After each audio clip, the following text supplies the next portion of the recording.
No, this guy hands me a wrench. And he's like, no, like, let's get it off of there. It's 3:30 in the morning. We're in this neighborhood. It's pouring rain. This car is completely trashed. And I'm sitting here beating the front bumper off of this poor immigrant's Uber car.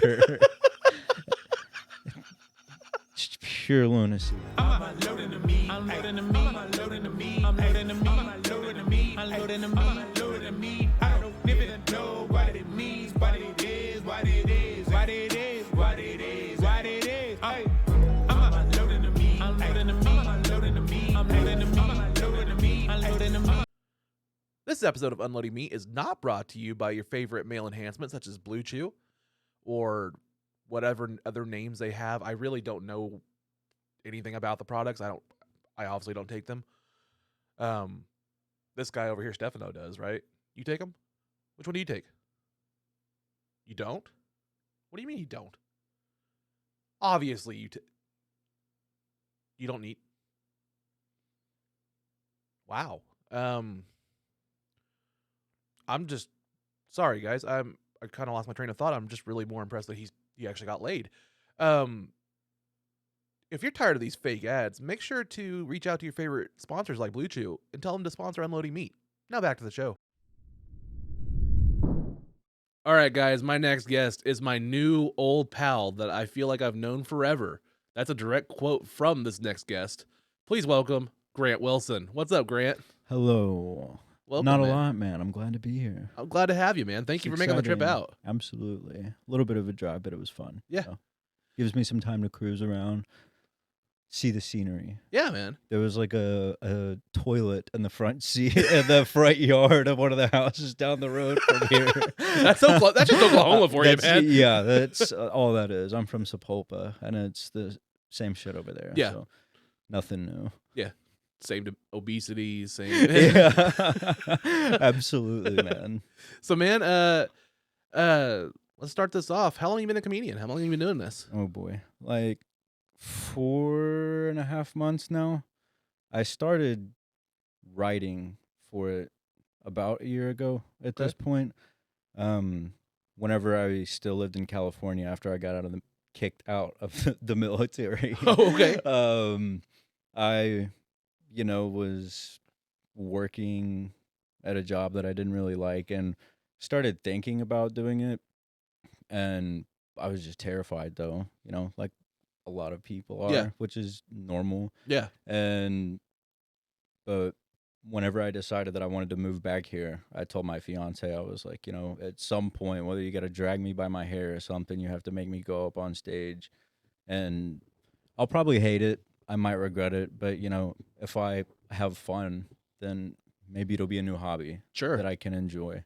And so, I wrote for months on end and finally was like, I guess I'll go to an open mic. And then I started, my dumbass doesn't check social media because that's not my first instinct. I'm like, just Google it. Yeah. And so I was like, comedy open mics, and I couldn't find anything. And I was like, well, this is useless. So Yeah. I was like, I guess I'll just give up on that right away. And my fiance is like, no, you got to find something. And I found one on Facebook that was the Hunt Club open mic. And I went up there for my first time and was about to shit my pants. It was just absolutely terrified.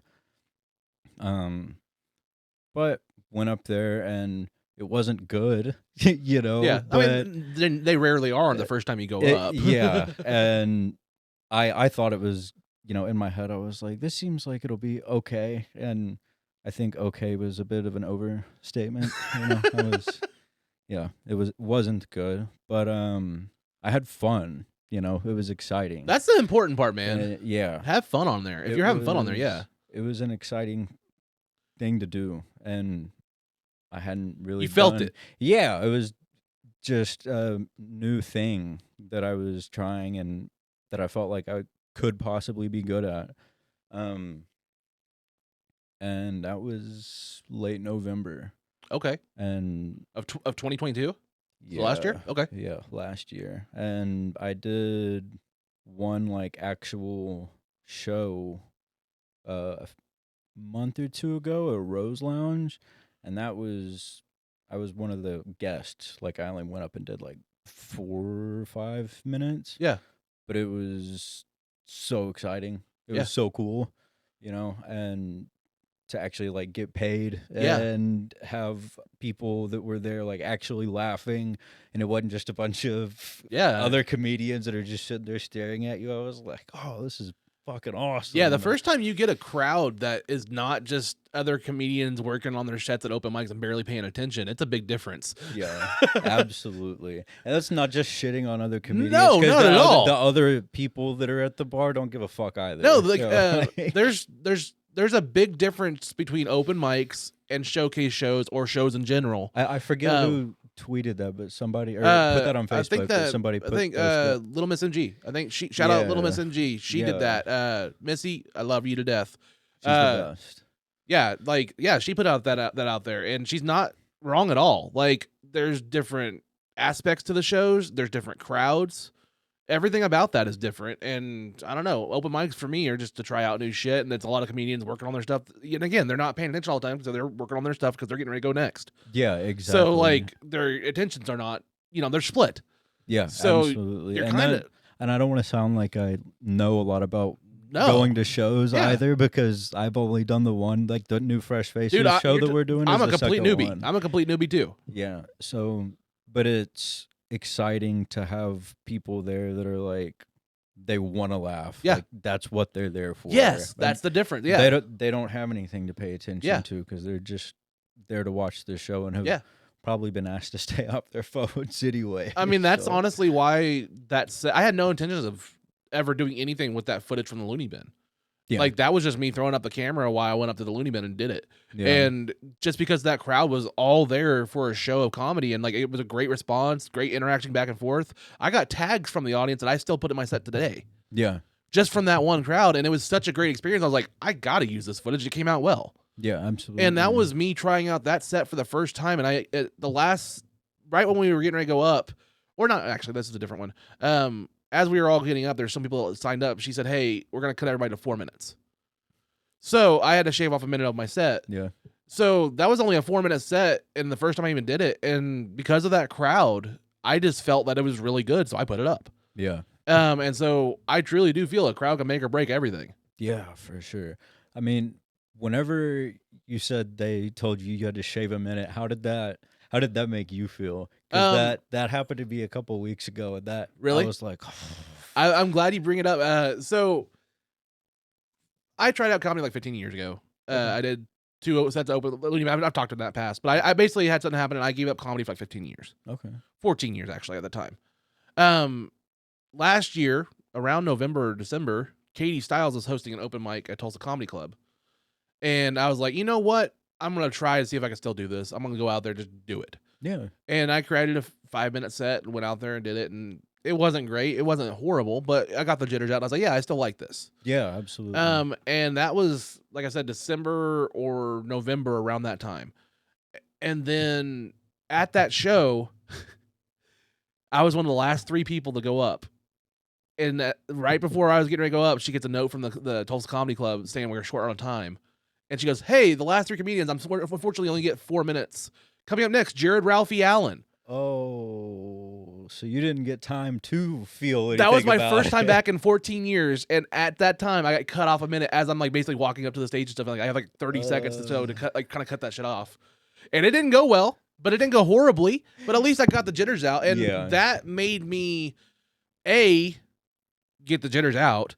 But also, it kind of gave me a learning lesson of like, okay, try to write my stuff in bits of chunks of like minute, or minute, 2 minutes, minute. Yeah. And then like try to figure out shit where I can expand or shrink it. And I just kind of, it changed my way of writing in my notes. Mm-hmm. And honestly, it made it to where when I did that Looney Bin set, it wasn't that hard to shave off that minute because I was already prepared.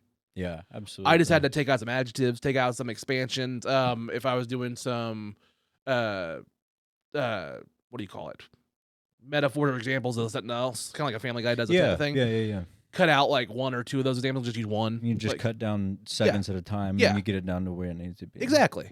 So, but again, that first open mic where, it was like, you got to figure it out as you're walking to the stage kind of shit, that really was a good learning experience for me, and it kind of helped me a lot. So yeah, I didn't mind it. Yeah, that's nice to hear. Because Yeah. it didn't make It happens. yeah, for sure. It didn't make. I wasn't like upset, like Yeah. mad about it, but I was just like, oh no, Yeah. like because I had part of how I write my stuff, which has been up until like the last 2 weeks, where you said you were writing in bits. That's Yeah. how I'd like explain how I just started writing. Yeah. Because prior to that, like when I was saying the example of them cutting it to 4 minutes, I had just memorized it as an entire set. Yeah. And the second they said that, my mind went into panic mode. And I Yeah. was like, oh no, I don't think this is going to work. Like, I can't figure this out. I've got to rememorize basically the whole thing. Yeah.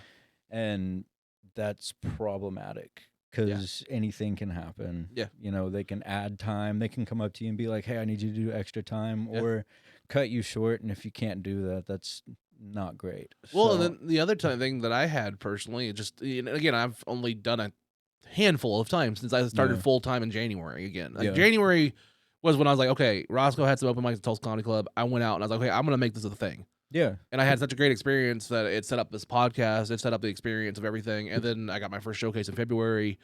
And it just kind of everything's gone. I've gone full bore into comedy since January. Yeah, you've really invested into it. Yeah. I mean, obviously. I mean, I was with the about set, to say, given the set, and yeah, with the set and everything. you could Yeah, tell. I'm going for broke now. We got to make this work. Absolutely, bro. All in. Yeah, we're all in. But yeah, like ever since then, I've really tried to take notes, try to figure out where I can manage my stuff, and try to dial in how I write.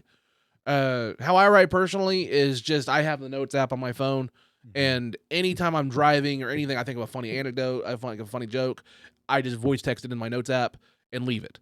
Yeah. And then I give it like 48 hours or so, then I'll look, and if it's still funny, I think I'll try to work with it. If not, I delete it. Yeah. And then all I do when it's time for like a show day or I'm leading up to a show is I'll just grab those bits, paste them all into a new note, and then I'll just work on segues. Okay. And that's how I try to work on 5 minutes. And then if I can get something out of that, I'll take it over to my main stuff. And I just kind of go like that, and I kind of chip it away.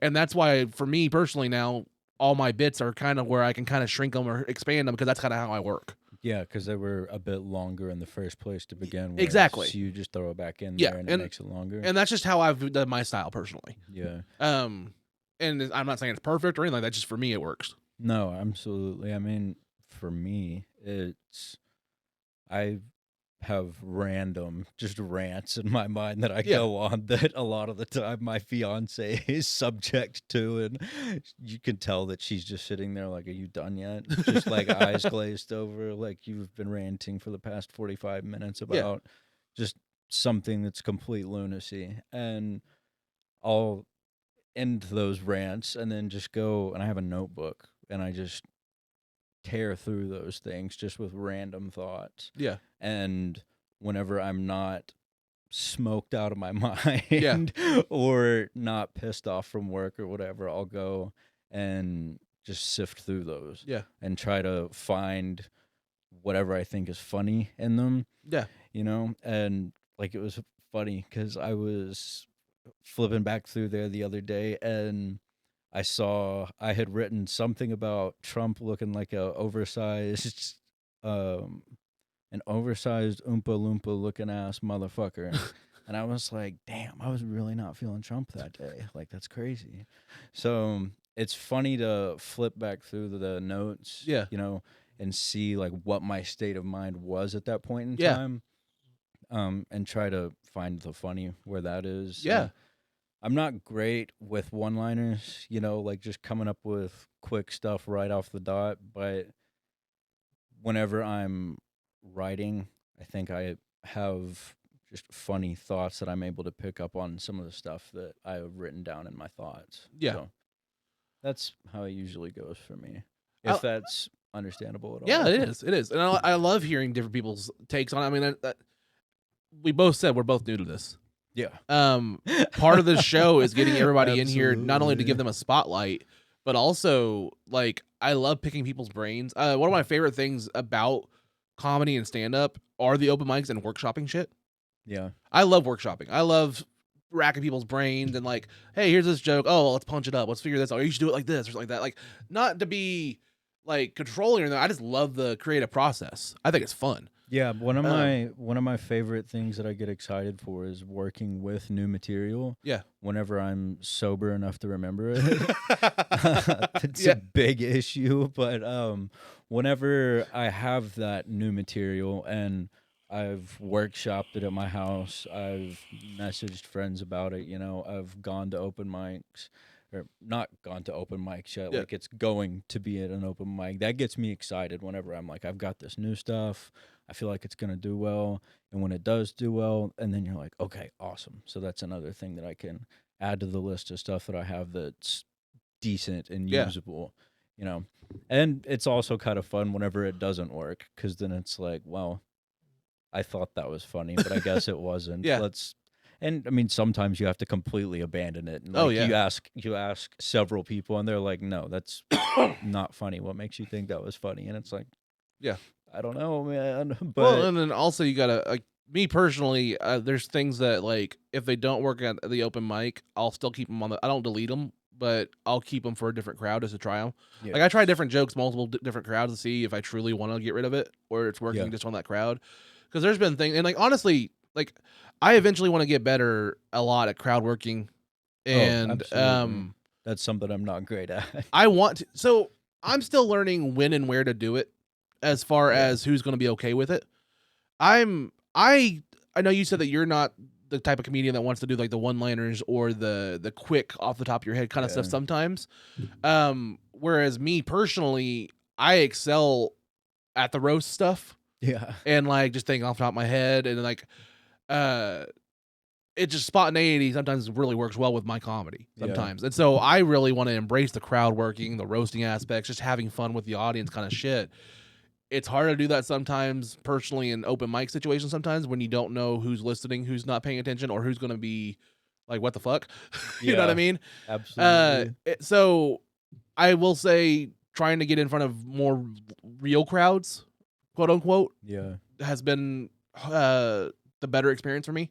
Yeah. Just trying to test out that kind of shit. Absolutely. And again, this part might be cut out or something like that. I'm not trying to offend anybody in the whole comedy scene or anything like that. No, not at all. I love everybody. It's just, you know what I mean? It's a different animal. Absolutely. And that's the thing, is like, I say that I don't like the quick one-liners or trying to come up with stuff off the top of my head, but I haven't like really had a crowd where I felt like I've only done one show, so the most of it's been open mics where, like you said, you're trying to discern, like, are these people even gonna, if I ask someone a question, are they even gonna look at me? Have you open mic'd at Looney Bin? No. That's the only one that even on an open mic feels like a live crowd there for comedy, because they do their open mics before their paid shows. Oh. So you're opening basically for the opener and the headliner of For the an people actual there. show. So they open the doors at like 7 and the bar's there, everybody gets their drinks, and then they go into the thing and there's full food and stuff like that. And then they say, hey, you're gonna have open mics here before the show starts. And so that crowd's paid for comedy and drinking and everything. They are the best crowd I've ever had for an open mic because it's not comedians. Yeah, that's incredible. No, I So haven't been over there. That they sounds have fun. rules. They have things, and it's like some people are like, hey, open mic shouldn't have so many rules and all that shit. I used to be like that, but I understand why they do it from a business point. They don't trust anybody yet. Oh, yeah. So they're giving a live mic to a stranger. So they're just like, hey, try to keep it clean. Try to keep this, under 5 minutes or less. Yeah. They're trying to see who they can build trust with. And if you do a good set there and you do it under their rules, eventually you could be a spot there and you can curse as much as you want because the headliners should swear. It's a dirty show. Yeah. They just have those rules just to try to weed out the people that are just going to go out there and do like racist rants and shit. That's the only reason they have it. Well, and see, I had heard that it was a mic that you had to be clean. Yeah. And I was wondering, I wonder why that is, because I know for a fact, like, every night of the week there's like dirty shows there. Yeah. So that doesn't really make sense to Yeah. me. But I didn't That's think why. about the fact that you just handed a mic to a paying Yeah. like And when- customers to a stranger. And then they're also doing their open mic before the paid shows. So all those people they're just comedy fans. They're just guests. So you're handing a live mic to a stranger for 5 minutes just to do whatever the fuck they want. So yeah, they're gonna have rules before that. So it all makes sense now. Yeah. And then they have things like if you go out the week before, if there's and you try to go up the next week, sometimes they'll cut you because you've done it 2 weeks in a row because there's so many people. Yeah. But they Well, that makes sense. also said, like, for me, like I live in Bartlesville. So they're like, hey, if you're driving an hour out of the way, call us beforehand and we'll put you on the list. That's nice. So like they're trying to run it like a business and stuff. And honestly, it's the best crowd I've had out of all the open mics, hands down. That's why I recorded my set there. I had no intention of putting that up and anybody even seeing it. But that crowd did it so well. Yes. Yeah. I had a pegging joke about my ex-wife having a lightsaber up my ass, and a fucking dude in the crowd goes, "This is the way," and it was such a good tag that's now in my set.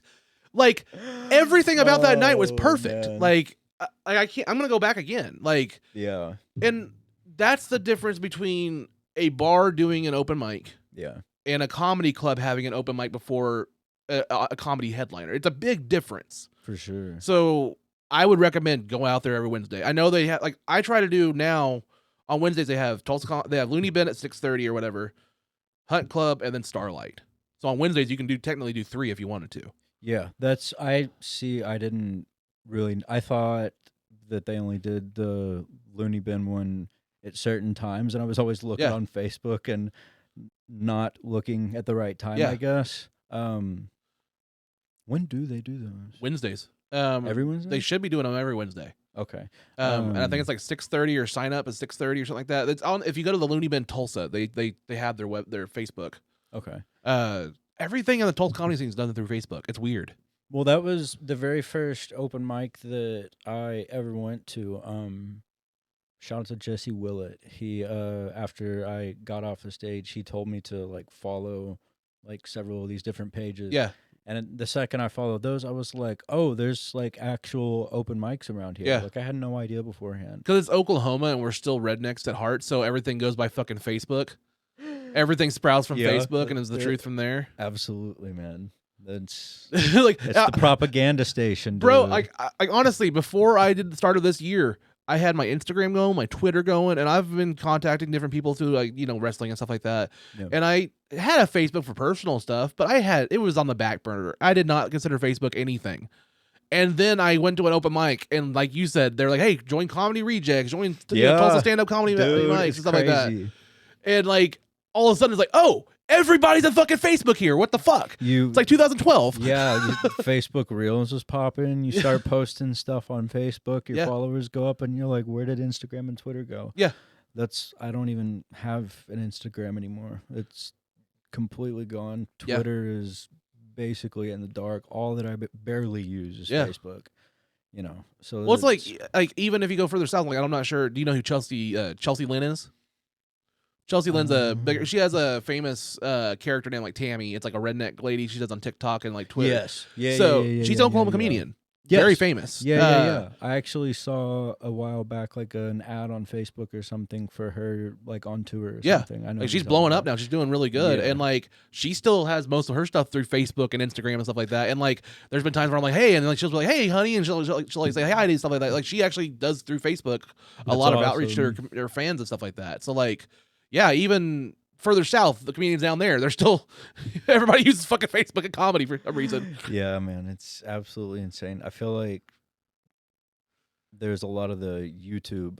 Are those reels as well, or YouTube shorts? Shorts. Yeah. I feel like everybody's got their own branding on it. Everybody has their own brand. Everybody's got the videos, but I like shorts because I like YouTube far more than I like Facebook. Yeah, we're a YouTube channel, guys. I know. Yeah, absolutely. We've got video. And Spotify. Yeah. And you're going to have ads soon, right? Yeah. Blue Chew? Hopefully. I don't need it. Not yet.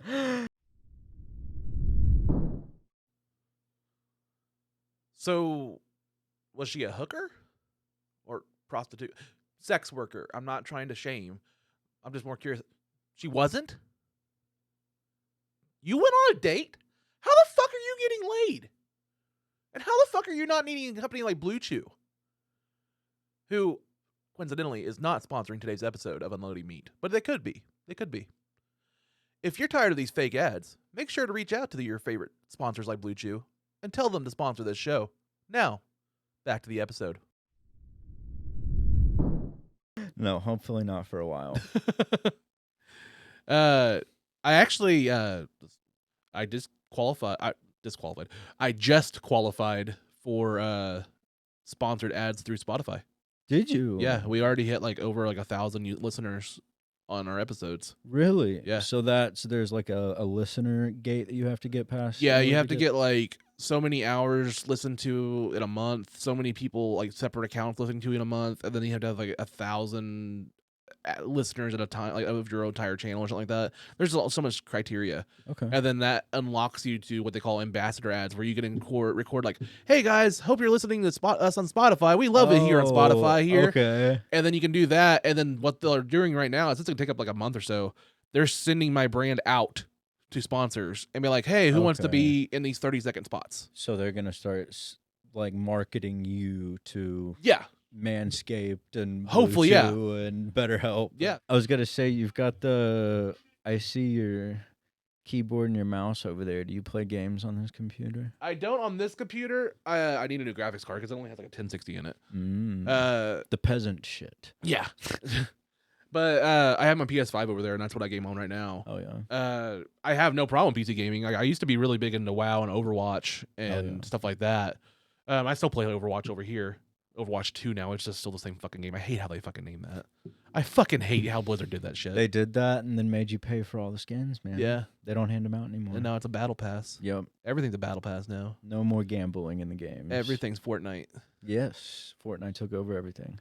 I mean, and I hate it. Props to them though for revolutionizing. I mean, I will say Epic it's a does hell get of back. A brand. I mean, Epic's Unreal Engine shit that they're doing for game developers and shit is pretty fucking cool. I saw that this past week. That is like, incredibly interesting. The amount of shit that you can make in there and then just like give back to the community and get paid for it, like it's pretty impressive. Like it's like 80% or something like that royalties they get back or something like that. Yeah, and it looks like they're going to be able to develop like whole ass video games. Yeah, so that's completely insane. And then like anything that's in like the Unreal Engine or Fortnite engine that's like in their library, it's just free to use. Like it's just there. Yeah. So that's like millions all the of things. Assets yeah. and animations, all that stuff. Yeah. It's just there to create your own shit. And then eventually, like, honestly, the way I look at it is like you could use that to do a beta test of like what your world would look like or whatever, and put all the props and stuff in there and then do your own assets and replace it, piece by piece. Yeah. And I don't know all that much about game development stuff, yeah. The development side, but I'm super excited to see what people make in it because it's going to be cool as fuck. Yeah, it really is. I mean, it does make Fortnite basically just the commercial now for all their engine and stuff. So every time Fortnite's like, hey, now you can crouch. Hey, now you can slide. They're just advertising shit that you can put in that fucking game engine. Yeah, that they're going to be able to is. see in like 50 new video games that come out in the next 5 years. Yeah. Also, do you want this red Stormtrooper this month? Yes, exactly. Pay $12. You gotta advertise or V-Bucks. V-Bucks. Pass. It's V-Bucks. It's not. Yeah, it's not money. It's V-Bucks. V-Bucks. You're just gambling for V-Bucks. Whatever. Yeah. It's cool. It's cool. I mean, you gotta have your hobby. I mean, I was into Fortnite for a while, but the way I looked at it, justified my price on like the stuff I was buying was like, I could either spend $60 on a new game and it's done in 12 hours, or I can spend $60 here and buy the skins I'm actually playing with right now.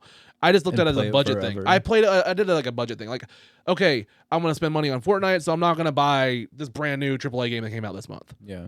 I'm gonna, just spend it like that. That's kind of how I looked at it and justified it and rationalized the fucking waste of money. No, it's completely fair. But that's just how I did it. I mean, the same thing with WoW. I played WoW for like 12 years, and I have so much shit in there and secret skins and like BlizzCon shit. Like, and then I haven't played that game in like 5 years now. Yeah, I never got into Fortnite. I tried it. That's like I like taking time to get good at things. Yeah. Except for Fortnite, I tried it a couple times. Yeah. And was bad at it, and I was like, "This isn't worth my time. I'm over it. I hate building shit. It drives me crazy." Well, I play no build. I know people say that. And it's okay. It's okay. I mean, I haven't played Fortnite since 2 seasons, almost a year almost. Okay. Like, I gave up on it because I got bored. Yeah. The no build enticed me to come back because I was like, yeah, I sucked at building and it was a lot. Like, if you don't devote hours into learning how to get your fucking macros down and shit like that, it can be insane when you come up against a guy that can just fucking build giant towers in Well, seconds. I was gonna say it always drove me crazy whenever someone would be running. There's a skill gap. Yeah, they'd be running through a field, like just out in the middle of nowhere, and you're like, "Oh, this is an easy kill." And Yeah. you shoot them, and then they build a castle. Yeah. And it's like, well, that's bullshit. Yeah. I'm not happy about that. And then you just got killed because they're like, oh, a challenger has arrived. Yes, exactly. They treat it like a duel, and Yeah. I'm like, I'm just trying to have fun, man. Yeah. I can't. Yeah. And the no build got me back for a bit, and it was fun, and it really leveled the playing field for a while because it was really more about like how far you can jump and slide and stuff like that. And it became more a shooter. Yeah, absolutely. Me and but- my little brother and my fiance and his fiance have both. We play that sometimes together. It's fun, but I'm more of a story game guy. Like I want to go back and sit down and relax. Like I love the Last of Us games. I love anything. I'm a PlayStation guy, so like Same. anything story games. I'm replaying Last of Us Part 1 now. I bought the PS5 edition okay. because I finished the show again. Or I played the game back in 2013, like on the PS3. Yeah, same. It's still one of my all-time favorite games. Yes, it's absolutely. incredible. How'd you feel about the show? Did you watch the show? I did. I just finished it. I refuse to watch shows that come out, and whenever I see a new show, I'm excited about it, and then I see that they're gonna release it like sequentially in the weeks, and I'm like, that's bullshit. Just wait for it all. I'm once. gonna wait. And my little brother, everybody's like, you gotta watch it, and I'm like, no, because then I'm just gonna be anxious, like after I finish it, and not be able to watch the next episode, and I hate that. So I finished it like 2 weeks ago or whenever it was that it finished. I liked it. I thought it was incredible. I thought it was probably the best video game adaptation I've ever seen. Yeah, for sure. Which honestly, I gotta give. It's hard to say that and give it full credit, considering that if you've played the game is already a movie. Oh, it's framed and the entire game is acted out with actors, and it's a freaking video game movie. Yes. So transitioning that to film was not that hard as far as like taking it scene for scene as some of the others. It's not as hard as like taking Super Mario, making it live action. We know they tried with that. It didn't go well. No. John Leguizamo is Luigi. Oh man! Did you ever watch that movie? I've seen clips of it. Dennis Hopper as Koopa or as Bowser or King Koopa. Yes, I don't know if I want to sit down and waste time watching that. Yoshi looks like an off-brand like Ninja Turtle from like those suits in the 90s. It's fucking gross. Oh man. And slimy, and like they jump with these like rocket boots that makes the Mario jump. It sounds like it's really pretty rough. good. It's Bob Hoskins as Mario, John Leguizamo as Luigi. John Leguizamo is And the man. they're in like these like because they this movie really like took it as these are plumbers.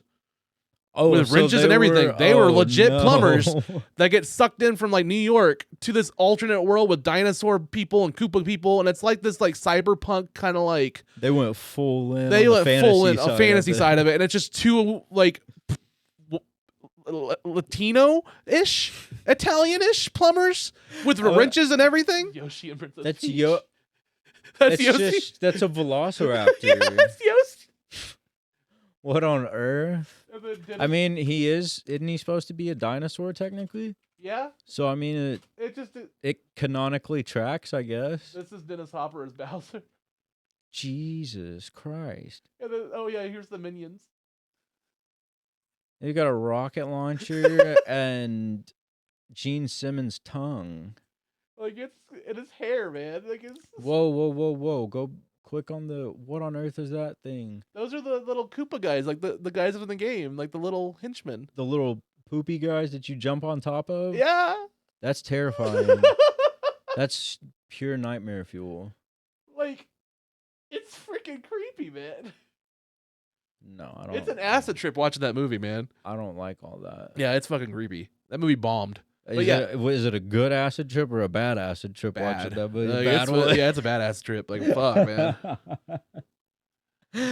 Oh man, yeah, that looks like it'll make you think about some things when you watch Yeah. it.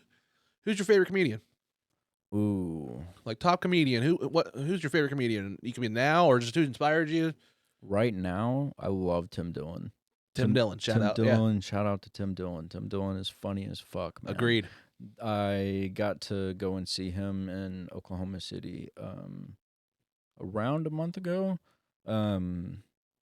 My fiance got us tickets for Valentine's Day, I believe it was, and got to go down there and see him for like an hour. I forget the name of the kid that opened for him, but it was one of his friends from New York. Um, really funny guy. Killed it for like 30 minutes, and then Tim went up for like an hour and just murdered. It was awesome to watch. I've Just rant, or is it prepared stuff, or was it? Yeah, no, it was mostly prepared stuff, but it's funny because I like religiously listen to his podcast as well. So like and on most it seems of what his podcast is just him ranting. Yeah. And so it's funny to hear him have prepared jokes like from just podcast rantings. Yeah. So I'm like, that was really cool to see, but I mean, just I could hardly think. I was laughing so fucking hard, dude. It was. It's awesome that you bring up Tim Dillon because he was a huge inspiration for this show. As far as like, so this show took a couple years to build and get the brand up and like trying to figure out where it was and what the identity of the show was, and like it started from COVID because I was like, I want to like, some of my biggest inspirations were like during COVID were like Bert and Tom for like Two Bears, stuff like that, and like Bobby Lee's a huge inspiration for me. Tiger Belly, stuff like that. Love Bobby, man, and especially because Bobby has like some like sexual trauma in his backstory and stuff like that, and like I can relate to that because like I had some sexual assault when I was younger and stuff like that. So like seeing how that shaped his comedy is kind of influential to me personally. Yeah, absolutely. But during COVID, you had all these comedians that needed an outlet. They were trapped. They couldn't do anything. So a lot of them turned more into their podcasts. Yeah, and started building them up. Yes. Big. And started just really putting in an effort to it. Because sometimes comedians do podcasts and it's just, hey, I'm a comedian. I have to have a podcast. And you can really tell the ones that are just doing it as a psychic, they have no interest in it. Yeah. And those usually don't get the best. Yeah, do the best. I mean, because you're not putting the effort into it that you would if you actually loved doing it. Yeah, and then there's some that are just truly love the podcast game because it's a different animal, and there's a certain craft to it and art to it, just like there is stand-up. Yeah. And I could tell the ones that were really going into that, and that influenced me, and Tim Dillon's one of them. Yeah. As far as, like, his show, man, like, for a while there, it was like, okay, I'm trapped in COVID, I have to do this alone, because I couldn't get any friends to even come over here and want to be on camera. Yeah. At one point, I even had a roommate, one of my best friends, and he was, like, refused to be on camera. Like, just would not help ever. So I was like, okay, cool. Like, I have no idea who I'm going to bounce off of. I just need you to be a guinea pig. Yeah. And then, like, I was like, okay, well, then I hired Stefano. I found him on Craigslist, and, like, we kind of bonded over code because, like, he was scared to come out or anything like that. I'm to the point, at certain points, I had panic attacks, and crowds would do it for me. Yeah. There's even times where I, like, in the Stellar Dweller, I have to get out. Like, I'm claustrophobic. Oh, that's a bad place to be, dude. So, just like, even that staircase, you start tweaking out. So, like, that mixed with me having panic attacks with like anxiety attacks with crowds and stuff like that. Like the last time I tried karaoke during COVID, I had a panic attack signing up just because of the crowd. Oh yeah. Like that's how bad I was. And now I do stand up. Like, but weed had really turned me around. Like that's why I'm slow puffing throughout the day. Yeah. Weed gets me through my stand up. It just keeps me mellow. And I don't drink during my sets because I'll forget my shit. Like kind of like you talked about, like that could influence your sets and shit like that. Yeah, dude, I can drink a little bit, but the second I start smoking, my mind is just like, what were you thinking about? I'm the opposite. If I drink even a White Claw, my set just go out the door and I'm just like, I don't remember anything. Yeah, I'm the spacey, I'm drunk. Because I'm a light drunk. Like it's funny, like 2 White Claws and I'm like, woo, I'm feeling good. Yeah. I mean, that's how I was at the roast yesterday. Yeah, absolutely. Shout out to Joe and Castro for getting married and having me on the roast. That was awesome. That was a fun time having that roast. But anyway, weed really mellows me out, gets me going through the chillness of, especially at the Cellar, because it's a cramped place. Yeah. And I love it. It's a great venue. I love everything about it. It seems like Coke gets most people through that place. You see the mirror in that bathroom, dude? That's insane. Yeah. You lick that thing, you would OD. I had so many jokes based on that, like Coke jokes. I tried to make one a few weeks ago, but I was way too high to be up there, and I was just like, and yeah, bombed. But I said, if I wanted to watch Cocaine Bear, I just watch half the comedians go to that fucking bathroom over there. That's awesome. Yeah, Trash was saying something about there was a kid that like popped his head out of the bathroom whenever he was there like a couple weeks ago, and he was like, I just tried cocaine for the first time. I was like, dang kid, keep it down. Well, it's like I did a set report one time because this is a true story. I was like, the night I did my showcase if you ever have to worry or wonder if people are doing coke back there, I met Roscoe, and Roscoe came out of the bathroom with 3 other dudes, saw me, walked up to me, kissed me on the forehead, and goes, "I love you," and walked away. Like, I bet you do. And I was like, yep, Yeah. some things are going on. Either they just got blown or they did some blow. And no ladies followed them out of the bathroom. No, Yeah. just 3 dudes looking like less sexy fucking Three Stooges. Oh. Oh, yeah, that's what I said. They look like the Three Stooges without sex appeal. Oh my God, that's awesome. But like, getting back to Looney Bin and the rules. No cocaine in the bathrooms. Well, the rules on where to swear or where not to swear, I was getting into my head. That led to me crafting, because like sometimes having some rules or some constraints allows the creativity to figure out how to get around them, or it allows your creativity to flow around those restrictions sometimes. Yeah. So like I had some jokes like that, and I talk about cocaine. I didn't know if they would like me talking about coke or saying the word cocaine on stage at Looney Bin. I in hindsight, it's fine. It probably wasn't fine. Yeah. But like I didn't know where that it's was. questionable. Yeah. But that led to my closer now being a more tame version of the original joke, and it works better.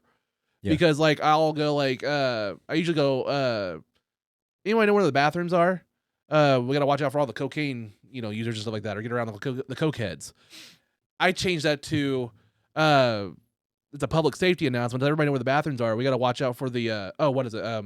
Eric Clapton fans. And then people like get it. And I'm like, that's awesome. And then I go, she's all mine, she's all mine, she's all mine. And everybody starts singing along with it. And I go, fentanyl.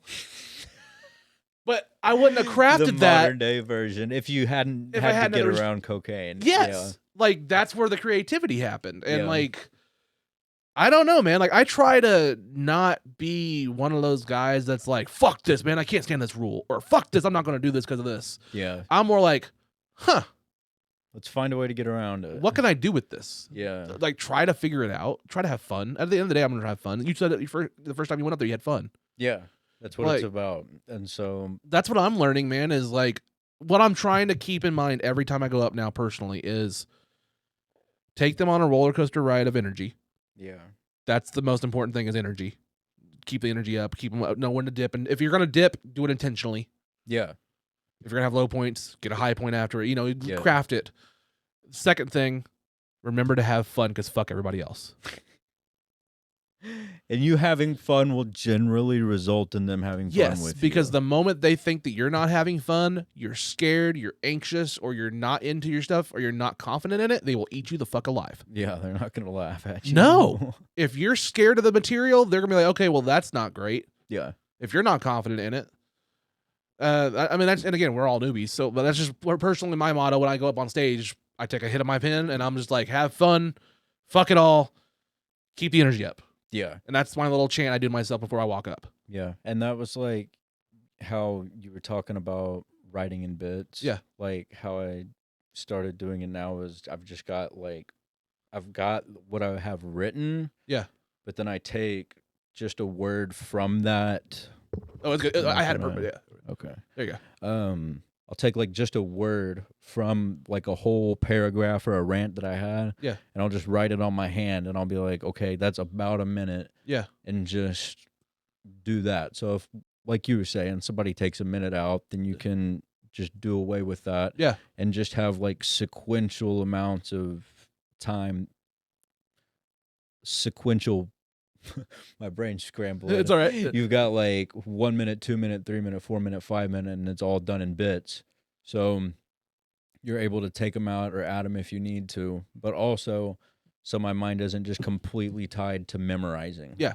Just a paragraph. So I'm able to kind of be more creative with it on stage. I'll show you later. So like, there's my full, like just the notes that I have as far as like the bits, right? Mm-hmm. But then when I actually go to stage and I'm trying to open mics, there's each little note or the bullet points from it. And then this down here is extra. If they give me a minute, I'm full just for my extra shit. And then I'll actually go up on stage with this shit in my hand until I memorized it just for the bullet points. But that's the actual expansion from the original notes. Yeah. And that's just the how stuff I do that's it. actually written out. Yeah. And then the other one's just the bullet points that you're using at the mic. Yeah. Yeah. That's what whenever I have that stuff just written on my hand, I feel like I'm... Utilize the stool. Yeah. I use the stool. Stool? almost every open mic will have a stool. Oh, you mean just like sit on it? No, like you could sit on it. Or Well, lean so on it? like there's usually at every open mic, the traditional setup is a mic stand with a mic Yeah. and a stool. Mm-hmm. I have my bullet points there. Oh, you mean like put your phone on the Just stool? have it on the stool. It's not in my Okay. hand. I can see it like that. Yeah. And I can just like casually look right there, and I can see if I ever get lost, it's right there, and the audience doesn't even see me. Yeah. And it still looks like I have my whole shit memorized, and nobody even fucking knows. Yeah. And that's just something I've started doing if there's a stool. That's kind of why it's there. They have props there for whatever you want to do. Yeah. Also, the most You could sit on it, or you could use it for something Yeah. smart, like using your nose. my first time when I did the Katie Styles one, I used it to bend over and show the differences between me and how my ex-wife gave blowjobs. That's a great visualization. Yeah. And I did that in 4 minutes. I had to shave that. That was what I had to shave down. So I was like, speed going. That's awesome, man. That's incredible. But that's just how I work. And then, yeah, just, I don't know. I'm trying to get it like that. So, like, oh, I have these bullet points, but if I need to skip that second, that's all Star Wars. I know that all those are Star Wars, like Star Wars, Darksaber, this is the way. I can cut out a whole section if I need to in crowd work. Absolutely. And then that's the bullet points for that section. I have them listed like that. Okay. I want to get a better notes app so I can color code them or something like that and just have them in different things. Yeah. But like, I had a notebook. I loved using my notebook. I used to be like a DM for like a traveling like a cell phone company and stuff like that. Okay. So I'm on the road a lot. I'm used to like just listen to music, listen to podcasts, and it comes from just I have a thought. I can't write that down. I don't have my notepad, my pen. I don't want to forget it, so I voice text everything, and I just have always done that. That's the problem that I have with driving around a lot. Yeah. Like I've got a 30-minute commute to work and back, so I'm in the car for at least an hour a day. Yeah. And I listen to mostly podcasts or nothing at all, and just sit there and thought like a psychopath. Literally every time I get a note or anytime I'm driving, I just I have a little thing. I just hit plus. Voice record and then just start Pussy is talking wet. your shit. And then just leave it like that, and then that'll just join the library. There you go. And then I can have it. I can do it in my car too. So like Yeah. I hit the little button on my steering wheel, and I just say it. Ooh, that's a game changer. If you have Android Auto or something like that, it does it. But yeah, that's what I do. And then when I need new material, I just go through all those little go bits. through your audio notes and just start pulling stuff out of there. Yep. And that's just what crafts my shit. I also try to look at it like I'm sure you know who Tom Segura is. Of course. Tom had this thing. I can't remember what podcast he said it on or what he's tried, but he had this thing where he talked about like once he gets a bit done, and he thinks confident and it works great in this set, he'll intentionally take it out of where it's supposed to be in those segues and try to move it to another part of his set and try to build new segues and make it work. Okay. So he tries not to get bored with his sets on stage because, like, if you're doing the same 60 minutes every time, every day, every show, It's gonna get old. it's gonna get old. So he'll intentionally take stuff out where it's comfortable and put it somewhere else and try to make it work. And it keeps it new to him every night, and it also keeps him like challenging and tries to make it work everywhere. Yeah. And I don't know, man. Like that's the way when he said that's what the way he tries to write. I was like, that's a good idea. And that's a something to, very like good idea. that's the thing to like kind of like as I'm nowhere near 60 minutes, I'm doing 10, 15 max right now. Yeah. Is what I think 10 minutes is what I'm comfortable at now. Just seriously, legitimately, Yeah. I could do a 10 minutes, and we're the new phases. Yeah. It's Is that a 10-minute song? gonna be like 7 to 8. Oh, okay. I was gonna say I was texting Steven Cryer the other day, and I was like, "Do you know how long the set's gonna be?" Michael Patton said 7 to 8. Okay. That's what he texted me because I asked him personally. I was like, "How many minutes do you need?" He goes 7 to 8. Okay. So Gonna be a long night. Yeah. I'm excited. I'm excited too.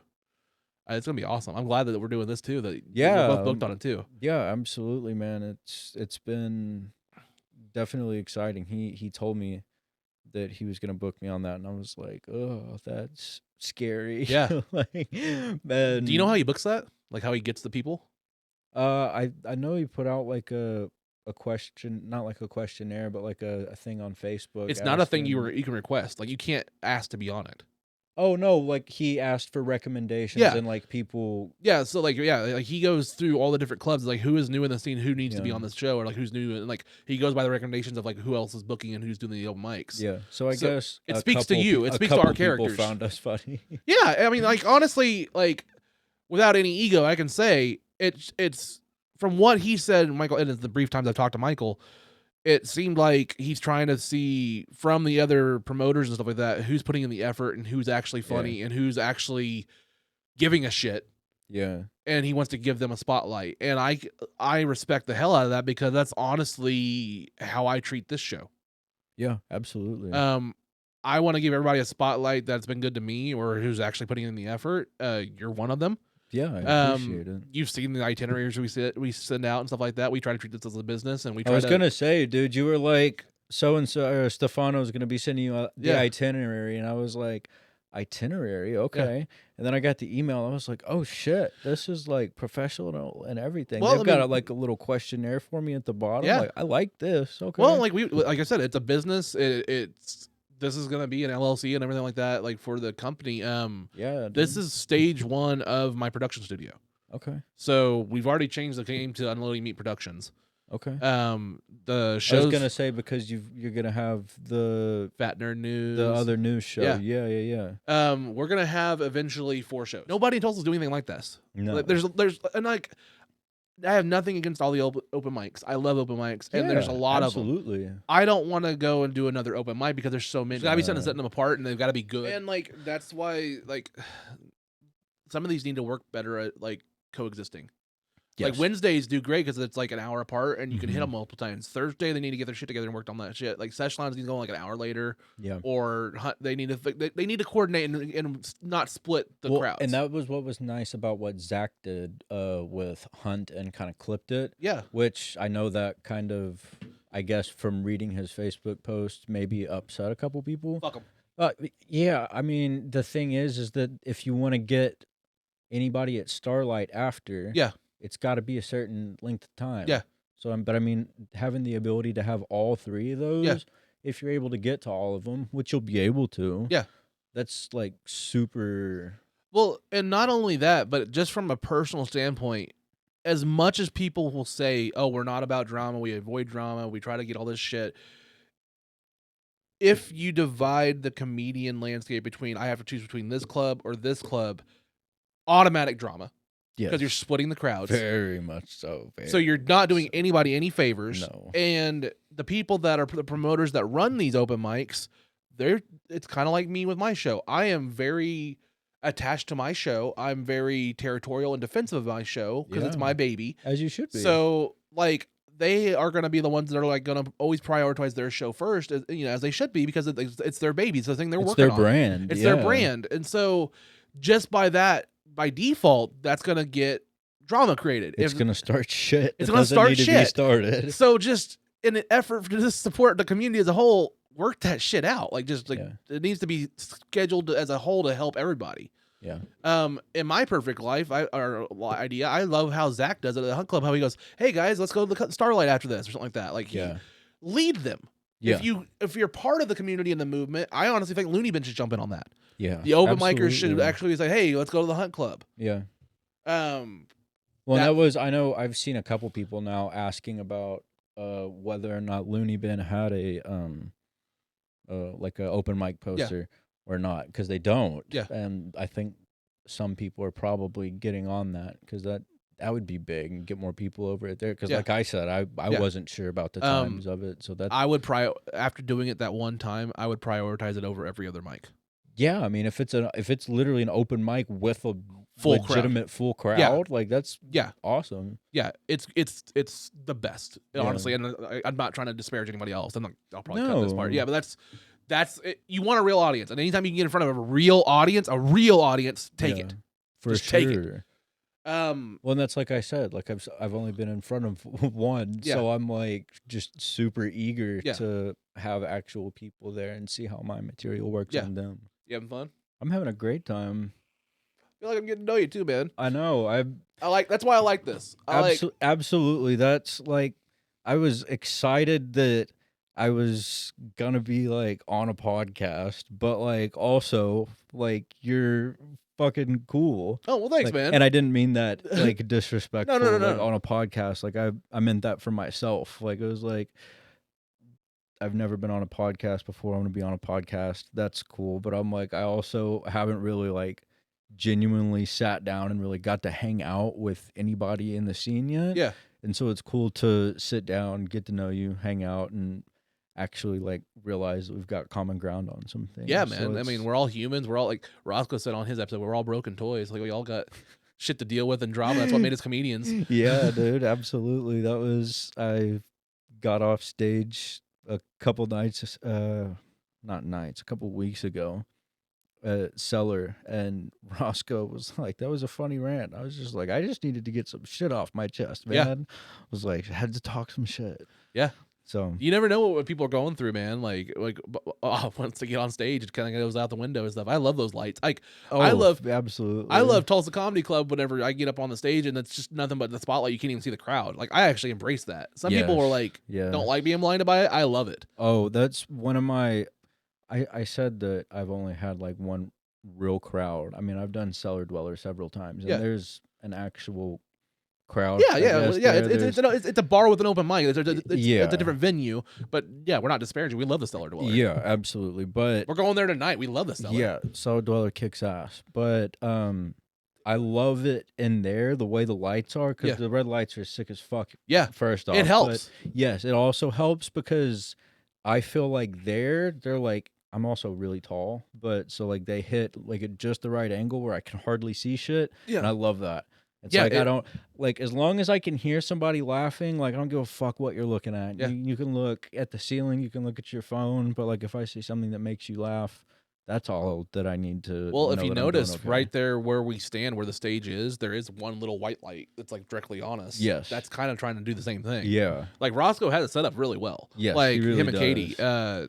I mean, they pop up their two speakers. They have the soundboard, and they sit there at that little thing. And like he said on, like I think he said on his episode about the Cellar, it's like you have the bar to the left where the people are just there drinking. You have the comedians to the right that are there working on their sets, and you know, you play to the left. You hear jokes, you hear laughter from the right. Usually, Yeah, that's kind of how it is. Yeah, my first time there, they were I sat down and Spencer Mills, shout out Spencer, Shout out Spencer Mills.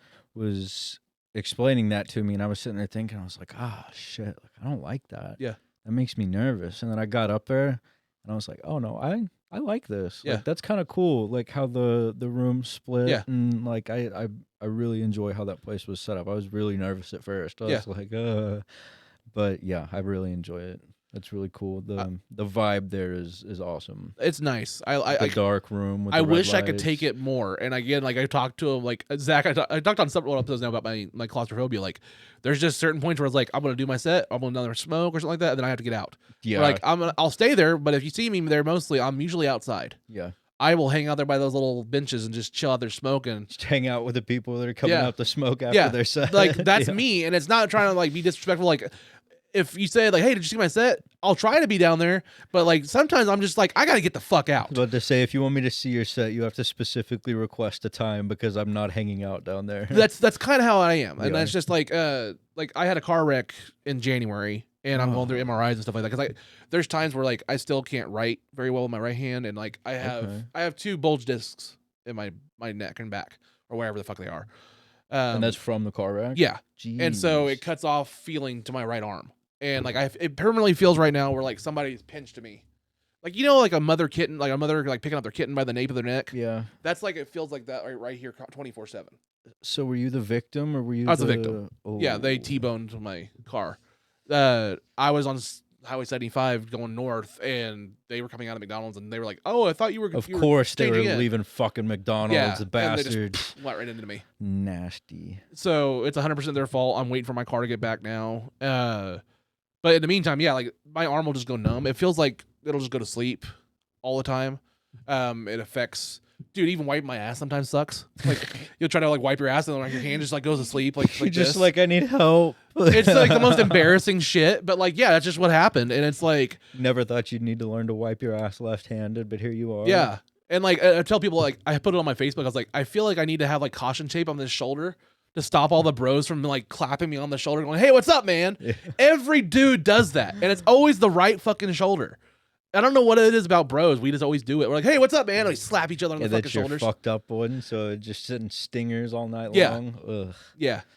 Because you slap me on it, yeah, my arm will go numb. It's kind of a fucked up thing. It's like a broken toy. That. Well, I won't do that to you. Yeah, that's just what it is. Strictly knuckles for you, brother. I got you. But why did I get on the subject of my car wreck? What were we talking about? Oh, because my claustrophobia really comes out because I had to get MRIs. Oh, and it took 3. They put your upper half in there? Well, like they strapped my neck in, and as soon as they locked my neck in, instant panic attack. Oh no. It took 3 different MRIs, and then finally had to be sedated during the third one just to get done. Because like I can't. As soon as I'm strapped down or held down, anything, it's full blown. My body goes into fight or flight, like I'm dying.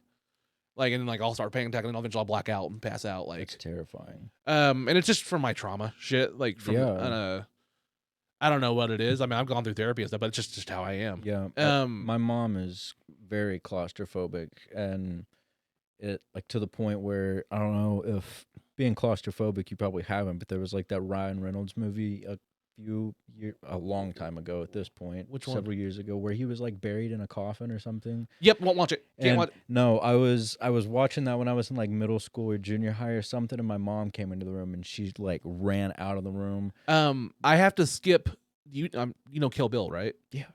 The scene where they bury her, I can't skip. I skip it. Yeah, I will full blown freak the fuck out. I mean, it's not like funny, it gets me in the chest. Like I feel like it's like I can't do it. I didn't know what that was until about 2 years ago. I didn't know I was claustrophobic till about 2 years ago. Really? And then like I have sleep apnea, and they were like, "Hey, before you get a mask, you have to go do like a sleep study." So they take you down to this fucking hospital and it has beds in it, and you like do a sleep study, and they put all these monitors on you. You look like Darth Vader with a chest plate and shit. And they like strap all these wires and nodes to you, and they want you to go to sleep, and then they just monitor you through the night and see how you sleep. Well, I'm like shit with all that stuff stuck to you. And like I'm a stomach sleeper. I sleep down. So they want me to sleep on my back, which I've never done. Yeah, so you're not. And then they want to like put all this shit on me and strap on all these gizmos, and it's like weighing me down. And then they want to strap me to the bed, and then I'm supposed to lay like that and go to sleep and do like that for 8 hours, and then wake up in the morning. I lasted maybe an hour before I was freaking the fuck out, having a panic attack. My oxygen levels dropped. They called an ambulance and had to get me on oxygen. And the paramedic was like, "Hey, so you're claustrophobic. Did you know that?" I was like, "Well, I do now." Like, yeah, I didn't know that was what they call. He goes, "Yeah, you're extremely claustrophobic. Like, that's what it is. You had a panic attack from being strapped, held down." And like, I was like, "Oh, well, I didn't know I was medically diagnosed as claustrophobic. I guess I am now." So now you are. Yeah. There's your but now I'm aware of it. diagnosis. Like, I'm more aware of it. So like, when I get those feelings, I'm like, "Oh, where am I?" Like, it makes sense. If you're able to get the fuck out of there, you probably should. Yeah. Yeah. Because like the flop sweat will just start and everything like that, and plus just because I'm fat. But have you ever? I'm sure you've heard of it at least. Silver Dollar City. Yeah. The caverns there. Did it as a kid? Yeah. Whenever I was younger, my mom decided, and she was aware that she's claustrophobic. Yeah. But one year she's like, "I'm gonna go down there with you guys." Yeah. We'd been down there several times. And God bless her, she got down there. It's got me right now. She was doing so well, and it's got me tingling right now. Like, like it's already. Do I need to be less descriptive? No. It's like I can completely understand where she's coming from with the caves and stuff, because I avoid like underground caves and stuff. Yeah. I have a tornado shelter. I won't go down that right now. Yeah, I completely get it. I don't do small areas. So like the cellar, you can understand. Like, and the funny thing is at the worst part, I don't know how well you can remember that place, but it doesn't get that tight. No. But like at the worst part, it's like the ceiling is like maybe like a foot above your head or something. And she was just love her to death, just crying. And how does she feel about the ocean? Mom. My mom? Yeah, like as far as like how deep it is, did she have any problem with that? No, that's me. I have like some kind of pathological fear of however deep the ocean is. Do you watch Mandalorian or Star Wars? Or I watched the first 2 seasons of it. I haven't caught up on it. Okay, so like season 3 is going on right now. You're gonna watch probably when it gets done, right? Yes, absolutely. Okay. Not gonna spoil anything, but there's a part where like he falls into it. Like he's walking into like a lake or something like that, and like the lake's deeper than he thought, and he falls through, and like it's a big lake. Yeah. I'm not trying to spoil anything, but that's just basically what happens. No, you're good. That will get me because kind of like the caverns, the thought of like this could go on forever, or how deep it is, or just the bottomless Just the pit. abyss. Yes, that will trigger it too, because like then I'm like trapped in there. Yeah. So like like when you start talking about you want to walk the caverns, I can kind of have those thoughts because like Yeah. when I was little, we did Silver Dollar City, and like I remember doing those caverns, and like like looking back, I could see the triggers of it. Yeah. But like back then, I didn't understand why you didn't do it for me, or I was Why? scared or anything like that. Absolutely. But yeah, now that you bring it up, it's kind of like these repressed memory kind of things where you just like, oh yeah. And I honestly, I don't know what it would be from with the ocean for me, because I mean, I'm from Oklahoma originally. We're fucking landlocked. Yeah. Like, but being deployed in the military on my first deployment, we were just on a boat. Yeah. For the most part, we stopped and did training exercises all over the world, but for the most part, we were on a spring break booze cruise around the ocean and going out and smoking cigarettes on the side of the boat whenever it was, miles and miles and miles from any land, and the seas. It's not blue at that point. It's black. Yeah. Just bottomless, and I wouldn't stand anywhere near the edge. I don't want to look I don't want to look into it. I'm like, Same way. I'm like sitting there looking at my boots, smoking my cigarette. The second I'm done with it, I'm like, I'm back inside. I don't need to look at it. I'm good. Yeah. I've been deep sea fishing whenever I was younger. We went to Florida on like a family vacation one time. And well, we went several times. We went deep sea fishing this one time. And being out there miles and miles and miles, I remember seeing a hammerhead shark. They would like point off to the side of the boat, and it was a decent sized boat, but it wasn't like you couldn't capsize it if you tried really hard. And they're like, oh, there's a 12-foot hammerhead off the side of the boat. And it's like, if that motherfucker wants to cause some problems right now, it could. Like it could. Yeah, it and could that's scary. And you can't see land. The lack of control, like the lack of being able to like completely be safe or like figure out. I get it. Like, I'm terrified of cruises. I'll never go on a cruise. Yeah. My parents love them. They go on cruises like for vacation and stuff. Like the thoughts of being in those little cabins freaks the shit out of me. Even though my parents were like, it's not that small if you get a big one. I was like, I don't care. Just a trapped little room on the boat in the middle of nowhere is gonna scare the shit out of me. Yeah. And then just like, once you get off that landlocked dock, like I could do planes. I am fine with a plane. It's weird, even though it's a small thing. Mm-hmm. I know it's temporary and it's gonna be like an hour or two. Have you been on like a really small plane? Like a 5-passenger Cessna, like with the props? No. Don't know. I don't know. Would you do it? If it was like, I mean, so like, are the heights going to trigger you, or is it just going? Okay, so you're not worried about the height. I'm not worried about the height at all. Like I can take planes just fine. Okay. It's just the small space trap tin can, like anything like between like this for more than like 30 minutes. I'm gonna start being like, what the fuck's going on? I need to get out of here. Yeah, like I gotta walk around and be able to stop. Like so, like I don't even know if those Cessnas will be good. Like, not that I'm like ever gonna get to the level like Burge, like when he does a private jet. Yeah. Like a Learjet or something like that. Like I could probably do that or something like that. Be fine. Yeah, they're quite spacious. Inside. But like normal planes, like a 747 or something, I'll be fine on. I was dating a girl up until 2 days ago that was Australian. Hell yeah. And we were talking about like going over there, and I was like, that'd be a long trip, but I'd probably just take a sleeping pill or something like that. Be fine. I was gonna say you could take like an Ambien and just And also, like those trips, they serve you meals. There's a bathroom. Like you can walk around. You should still go to Australia. Yeah, well, I am. Yeah, fuck that bitch. Yeah, fuck her. You should still definitely go to Australia. I'll tell like that. I'm still getting over that shit. Like that. It's. I saw your. I know this is gonna be clipped and everything. Yeah. I saw your post on Facebook. It blows my mind how it ended. I still don't know why. Like. It'd be like that sometimes. Dude, Roses like are red, violets are blue. Don't always be like that, but sometimes it fucking do. Wednesday, Zach Amon was over here doing an interview. Okay. And it was like a 6. She's an overnight nurse, and she was in Tulsa too. She's like, hey, I'm on my way. We're going to hang out. So she sat over there on the couch while we shot an interview. Like 10 minutes before it's over, she goes, hey, I got called into work. I have to do a 3-hour shift. I was like, okay.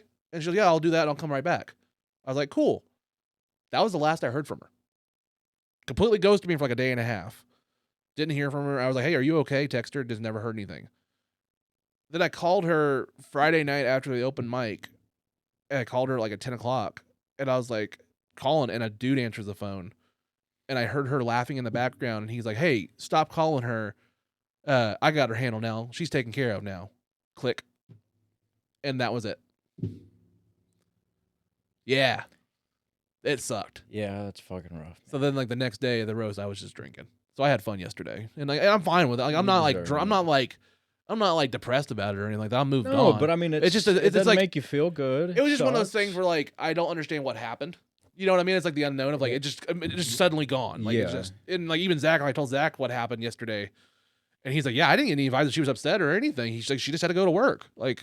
Because like he had to move his car to let her out because he was parked behind her, and like he even said bye to her and stuff like that, and like everything was She kosher. seemed fine. Yeah, and then just something happened from then on. So yeah, Bitches be tripping sometimes. yeah, she's gonna get roasted in my material. It's okay. Oh, absolutely. Just light her on fire. Yeah, I already said that I went down under on her, and like I came up and my beard looked like it was covered in Vegemite. The fucking remix to Africa, dude, or Down Under, whatever song that is with the Vegemite sandwich. I wish her bush would have caught on fire. Oh my God, you could make so many bush people Oh, jokes. yeah. With that. Yeah. Oh yeah, she has no idea what she's done, and like I guess her and all the nurses that she works with in Tulsa listen to my show, the podcast. Hell yeah. So it's just a listener count. Yeah, fuck them. Yeah, Yeah. They're nothing to you but a listener. Yeah. At this point. Yeah, I'm not gonna be savage so much that they come over here and like beat my fucking because she knows where I live. Like, you know, I'm You gotta not gonna, keep that in mind. Yeah, so I'm not gonna curb it. Like, but like, you know what I mean? Like, I'm like, yeah, there's gonna be some material out of this. That's where I'm Absolutely. looking at. As there should be. Yeah. That's part of the process. You're Yeah. a comedian, bro. You're Yeah. gonna fucking talk some shit about Yeah, it. it's therapy. That's how I pay for my therapy. I bet. That's like, yeah. If you date a comedian and you're not, Yeah. like in it for the long run, at some point if you dip out, you're gonna get shit talked about you. Well, it was just also like the weirdest part. Like, this is gonna get weird, and then again, this whole thing will be clipped. Just the person that like we were dating for multiple weeks, and like low key, like I was older than her. I took her virginity. So like that's a very we were pretty close. yeah. Like really close. Like talking Yeah. about like she was gonna change her shifts to Bartlesville instead of Tulsa for her overnight shifts and Oh, stay yeah. here. Like we were that close. She met the kids and everything. So for it to all of a sudden just be dropped out of nowhere. Gone? Yeah. That is so strange. Yeah, it makes no sense whatsoever. And I still haven't heard from her since. And I'm like, I'll just let once I got that call. I was like, okay. Drogas. Yeah. Drugs. Yeah. That's it. Yeah, Drugs. has to be. I have no idea. I have no idea about this girl. But Yeah. drugs. I don't know. It just So fuck them. It'll be material. But yeah, you know what I mean? Like it'll be material, but it'll be it'll be good material. Absolutely. The Vegemite lines works pretty good though. Yes, I was gonna say that works incredibly, and you could do nothing but just riff off that for hours on end at this point. I saw your license plate. So are you from Georgia originally? No, that's my rental car. That's your rental car. Yeah. So you're originally from Bartlesville? Yeah. Hell yeah. I went to school in Dewey. Okay. Went to high school and stuff like that, and then my parents lived in. I don't know if you know where Copan is. Mm-mm. So it goes Tulsa, Owasso, Bartlesville, Dewey, Copan, Kansas line. Okay. Copan is the border town of the Kansas line. Okay. Gotcha. It's like a suburb of Dewey, and it's just ranches out there. They have a Dollar General and like a gas station. That's it. You know, one of those small towns where just they have a Dollar General. Population 80 people or something. Yeah, and they like all that. work at the Dollar General. Yeah. Exactly. Yeah. They either work there or they're banned from there for bad checks. Like that's just how this works in Oklahoma. Exactly. That part will be in. Absolutely. But I'll actually go have to remember that because that'll probably be the I was intro. gonna say That's a pretty good there's- clip. That's a good clip. That's We're an hour and a half in. I'm gonna clip that. Yeah, that's gonna be That's good. something you got to write down. Yeah, that's for good. sure. But like my parents, they were pretty poor up until I was like 12 or 13, and my dad got a good job in Coffeyville. Okay. And we bought a house like in 20 acres on the Copan like Kansas border because he worked in Coffeyville, Kansas. My mom worked in Bartlesville, so like it was like a nice happy medium. Yeah. So Not too bad of a transit either way. yeah, so I grew up on 20 acres out in the middle of nowhere, just country, and we had horses and stuff like that. And I was a country kid. I didn't have MTV or cable or anything like that until I was like 14 or stuff like that. And like most of my younger days was like just VHS tapes, like Transformers, Power Rangers, stuff like that. And playing around outside. Yeah. Like I had horses and stuff. I've never been the outdoorsy animal guy type. My two older sisters were really into horses. They love all the barrel racing and stuff like that and 4-H. Oh, yeah. I was the kid that liked four-wheelers. Yeah. So I always said like they like horses, I like horsepower kind of thing. Like Oh yeah. and like growing up, my dad and me did a thing called shodios, which were a rodeo. Yeah, absolutely. It's barrel racing, pole racing, and flags, like capture the flag kind of thing. Mhm. They do this with high-powered, souped-up four-wheelers.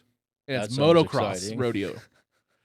So we did that, and I was like 13, 14. I had a souped-up like Yamaha Banshee. Oh, you and went out and participated? Yeah, in these it? were like That's full-on awesome. events. Hell Like yeah. we had a traveling trailer with a garage on the back of it, and like we toured Oklahoma and Kansas and stuff like that with this hell trailer. yeah, so you were into it. Yeah, like these are four-wheelers are strapped down, and we're in full motocross gear, everything, and I'm going out there like 50 miles an hour on this little rodeo thing, sliding my ass around and grabbing a flag or doing poles or doing That's barrel racing, awesome. and they're timed events. Okay. And like my Yamaha Banshee is at the point like, dude, it could probably hit close to 100. Like we were getting fuel from the airport with like the higher octane like jet fuel. High octane jet Yeah. fuel into your Yamaha. Yeah, like we were doing like 111, 115 octane fucking fuel in these little like fucking four-wheelers. That's And incredible. I'm racing them around barrel poles and flags. You're just burning the flags. Yeah, with the like, jet flames. dude, that these come things out were of the back fucking- of 'em. Like, so my exhaust on these things were like these gigantic chrome pipes. If you didn't have those motocross gear in that, and there's times where I wore shorts, Melt stuff. just on melt them. my fucking leg. Like they Ugh. were so hot. I had so many whelps and burns on my knees and stuff like that from trying to do it. Like even like 30 seconds, they're razor hot. That's an Like insane amount of power. something like that was like what mine would be like. That's lowered what they down. looked like? Yeah, that was what the Banshee would look like, and then I was lowered like that, so low to the ground, so you could slide around corners. I was about to say that looks And like then- it's literally for drifting. Do you see the exhaust? Oh, Those are on both sides, and they stick out on the sides. so you could definitely And- melt your leg. Yeah, and so yeah, that was basically that was actually very almost close to mine. It had no front fenders, the chrome, It everything. looks like a cheese grater on the front of it. Yeah, that's the radiator. But these things, like if you got them up, could go up to like 100 miles an hour, bro. And you're just flying, and it's so low to the ground. I would lay down on the handlebars, and just fly down a dirt road. I would be absolutely terrified when I was a kid going down a hill on a skateboard at like 15 miles an hour. I can't imagine being on one of those with nothing but my hands holding me to it, going 80 miles an hour. That's absolutely terrifying. Jeez, how fast those things get going. See him sliding? Like you slide your weight. That's insane. This is pretty So much. you don't even turn them, really. No, you're just pivoting your weight, and you just slide. Oh, man, that looks like so much fun, though. That's what I was doing in racing. That And, looks like- terrifying, but it looks like fun. Oh shit! That's Oh what- shit! That's Not what me. that's what I'm talking about right there. Exactly. But what you I'm see, his talking not about. lowered, so that's why he's having a Yeah. hard time. He's not sitting So 2 inches off The redneck ground. way to do this is you take, like tie down straps you'd use to like lock down stuff when you're hauling.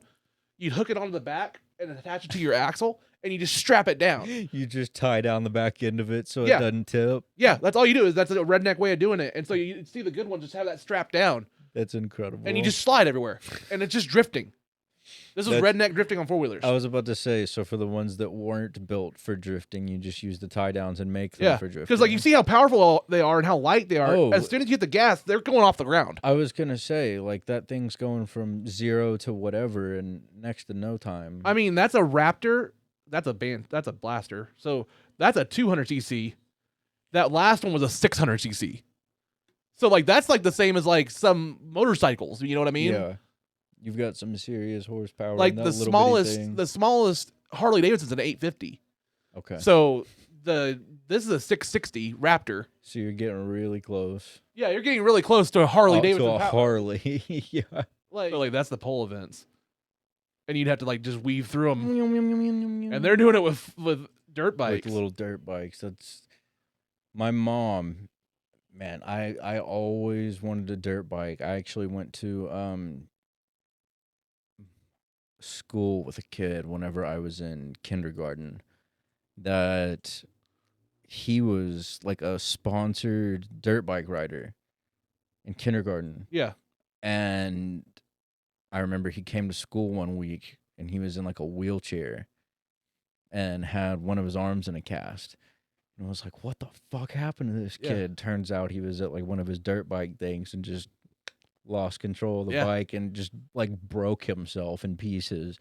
And from that, I was in kindergarten, dude. I never had a chance. Yeah. I'd be like, Mom, can I please get one? Nope, absolutely not. You're gonna end up like that one kid. Yeah. It's all busted up. So that was never a reality for me, unfortunately. I had friends that had 4-wheelers, but they were the big ones that you'd like take out in the woods and shit. I didn't ever have like a racing 4-wheeler. And that's like my dad wanted me to do like that kind of 4-wheeler. Like he's like the one that wants to go hunting and stuff like that. And like he had those kind of like, and still now like he has like the what's it called, like the Yamaha Mule or something like that. Like the big ones. The big ones. Like he's the guy that has like the acreage and just wants to go out there hunting and stuff like that and fishing and stuff. Yeah. He's a good old boy, and you know there's nothing wrong with that. I wasn't personally. Yeah.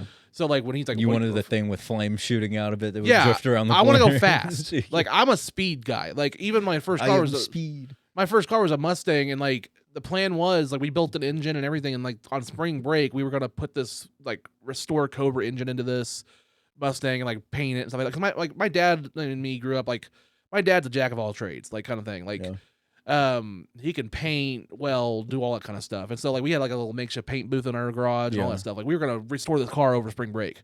And the Friday before spring break, a old man pulls out of the smoke shop and T-bones my Mustang and destroys it.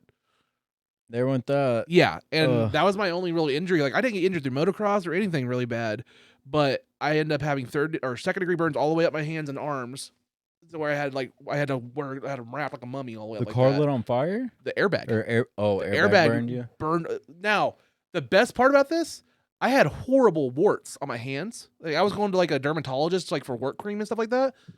That's fixed it. That fixed Took them right off. So if you ever want to cure your acne or something on your hands, guys, just get into a wreck and have that airbag to go off. Hell yeah, T-bone a motherfucker. Like it burned them all off. Like I had all this burned on my arms, and then it's not funny, but it is. I had I can't remember what it was. It was fucked up leg, but I had to wear a leg brace and I had to be on crutches. So I had my legs strapped. I had like a sprained knee or something like that. I can't remember what it was. But anyway, that was my worst injury growing up.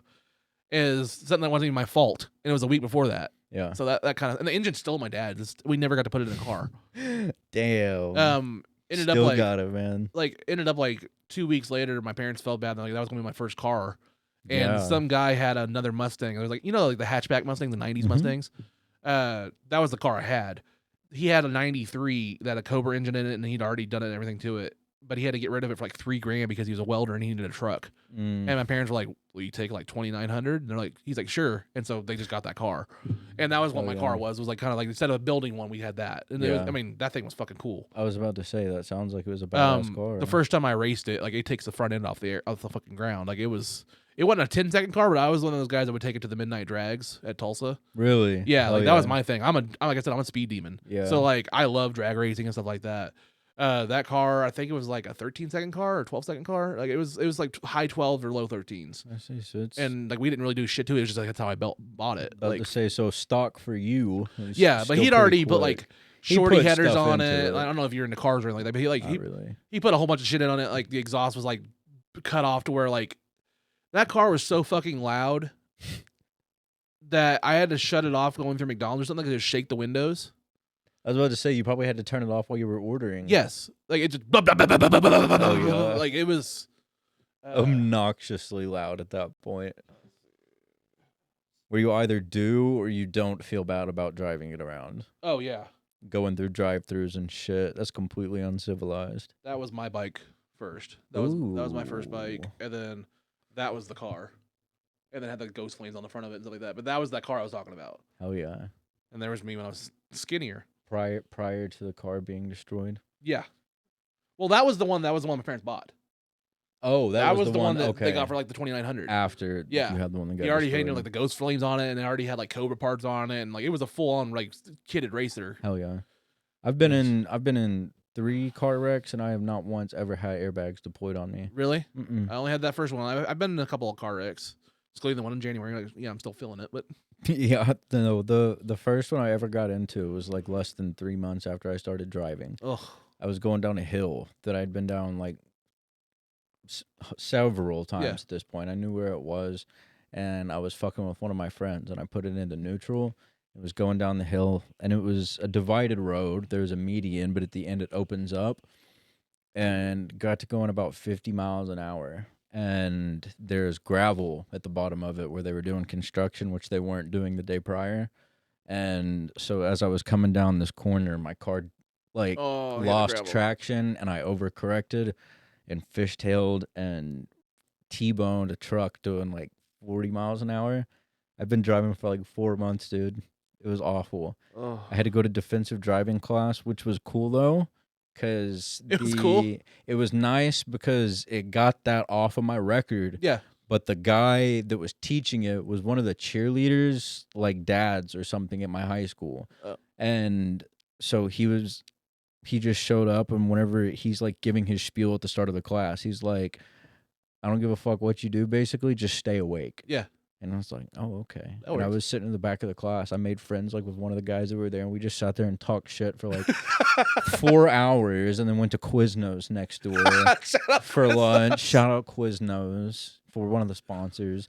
Yeah, and then I go miss back to Quiznos. class, and then do shit for like another 3 hours, and then they ask you a multiple choice common sense test. They'd be like, should you pull out into traffic? Like, no. Okay.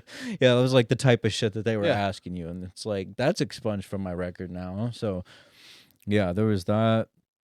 I actually was in an Uber that got into a car wreck. Wow. It was no one else was involved, but Wait, okay. Yeah, no. It was just our vehicle. Shout out to California Ubers, right? So you get people that have never driven in rain before, because no fault of this guy's own. He let's just say he looked like his place of birth was from somewhere not of the United States, and somewhere where it probably doesn't rain a lot.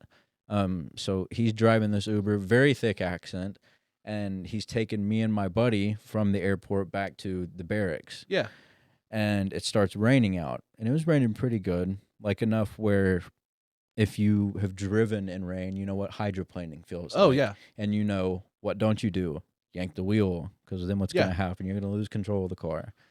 So we're driving like 70 miles an hour on the interstate. I'm in the front seat. My buddy's in the back. And I'm not really talking to this guy just because he did not seem conversational. Yeah. And I felt it, and watched him jerk the wheel. And my mind, like for the split second before the car started spinning, I was like, this is not going to be good. And the next thing you know, we spun 7 times, bro. Holy shit, times. 7? Yes, it was 3:00 in the morning. We spun 7 times and finally bounced off of. We spun like 6 times and then bounced off of the whatever the fuck the barrier on the side of the road, and then spun one more time. And I'm looking at the guy, and there's cars passing us. We were like across the last 2 lanes of traffic on the right, and it was on I-5 out in California, so there's like 5 lanes, so it wasn't taking up that much. So people are still passing us. There's parts all over the road, and I'm looking at this guy like, are you okay?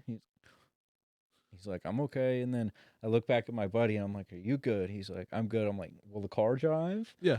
And he presses the gas, and it starts like kind of bumbling its way, and we were like 30 feet from the exit somehow, God willing.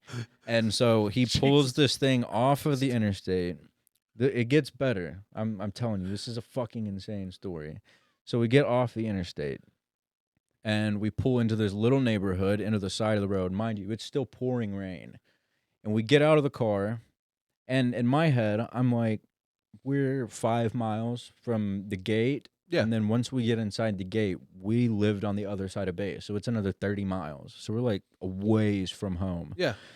But this guy already picked us up. We've already paid him. And I'm like, I want to try to figure this situation out. So we get out of the car, and I'm trying to converse with this guy about AAA insurance. Like, what can we do about this situation? And he's just language barrier, dude. Yeah. Like, it was not there. And so his bumper was hanging off the front end of his car, and he was like, can you help? And was like trying to get the bumper off the front of the car. And I'm like, I don't know. I think you should like leave it on there, so whenever whoever's coming to tow your car, it will still be on there, and maybe they can put that bumper back on there and fix it, because the bumper wasn't that fucked up. Yeah. No, this guy hands me a wrench, and he's like, no, like, let's get it off of there. So It's 3:30 in the morning. We're in this neighborhood. It's pouring rain. This car is completely trashed, and I'm sitting here beating the front bumper off of this poor immigrant's Uber car. Just pure lunacy. And finally, I just look at my buddy, and I'm like, we need to call a different Uber. And he's like, yeah, this is not going anywhere. We're not. This guy isn't taking. This poor bastard isn't getting us to the barracks. Yeah. Man. And so we call another Uber, and the Uber driver pulls up, and he starts fucking laughing. And he's like, what is going on here? This poor guy's he's still over there beating away at the front end of his car with this wrench. What the fuck? So he says, go ahead and get in. So we're like, all right. So we grab our stuff out of the car. This guy is like, where you go? Like, trying to figure out where we're going. He thought we were going to stay with him. And I'm like, bro, you're an Uber driver. And at that, you're an Uber driver that wrecked while we were in the car. We're customers. Like, you got me fucked up. My head hurts. I might have a concussion because you spun out doing 80 on the interstate. Yeah. And you're mad at me because I called another Uber? Like, absolutely not, my friend. Yeah. We're not going to do this right now. And we got in the Uber, and he's the other guy. There was no language barrier. Yeah. We'll say that. And so he starts asking us, like, what even did I just pull up on? And we start explaining everything to him. He's like, what the fuck is going on? Like, oh, dude, that was the other car wreck I've been in. So, yeah, there's a fun story for you. You should work that into your stand-up. I know. I need to tell that somehow. You Work that punch it up a story little in bit. there. Like, do some little, there's some potential there, man. Yeah. That's a good story. That's a good bit. That's a good bit. Uber drivers are not supposed to crash cars. Yeah. Dude. There's some kind of agreement there that they're not supposed to do that. And he just fucked up. I'm very apprehensive of Uber drivers now. Maybe he was a former luchador and he was just used to doing like 360s and 450 splashes. You know what, man? That's a complete possibility. That was a 450 splash. Get it because he was hydroplaned. That's all that it was. Dude. Oh, 450 splash. That's a good one. Oh, that's a good tag. No, but I mean, like, ever since that, it's like I was using Ubers left and right before then. Now I'm like, can you fucking drive? If it starts sprinkling out, are you going to T-bone someone and just lose your mind? Yeah. Because I can't have that. I can drive a car. I don't want to risk it. Yeah. That's no, absolutely not. Bad Uber experience. Not good. Fat Nerd News, what's that? Yo, Fat Nerd News, come again.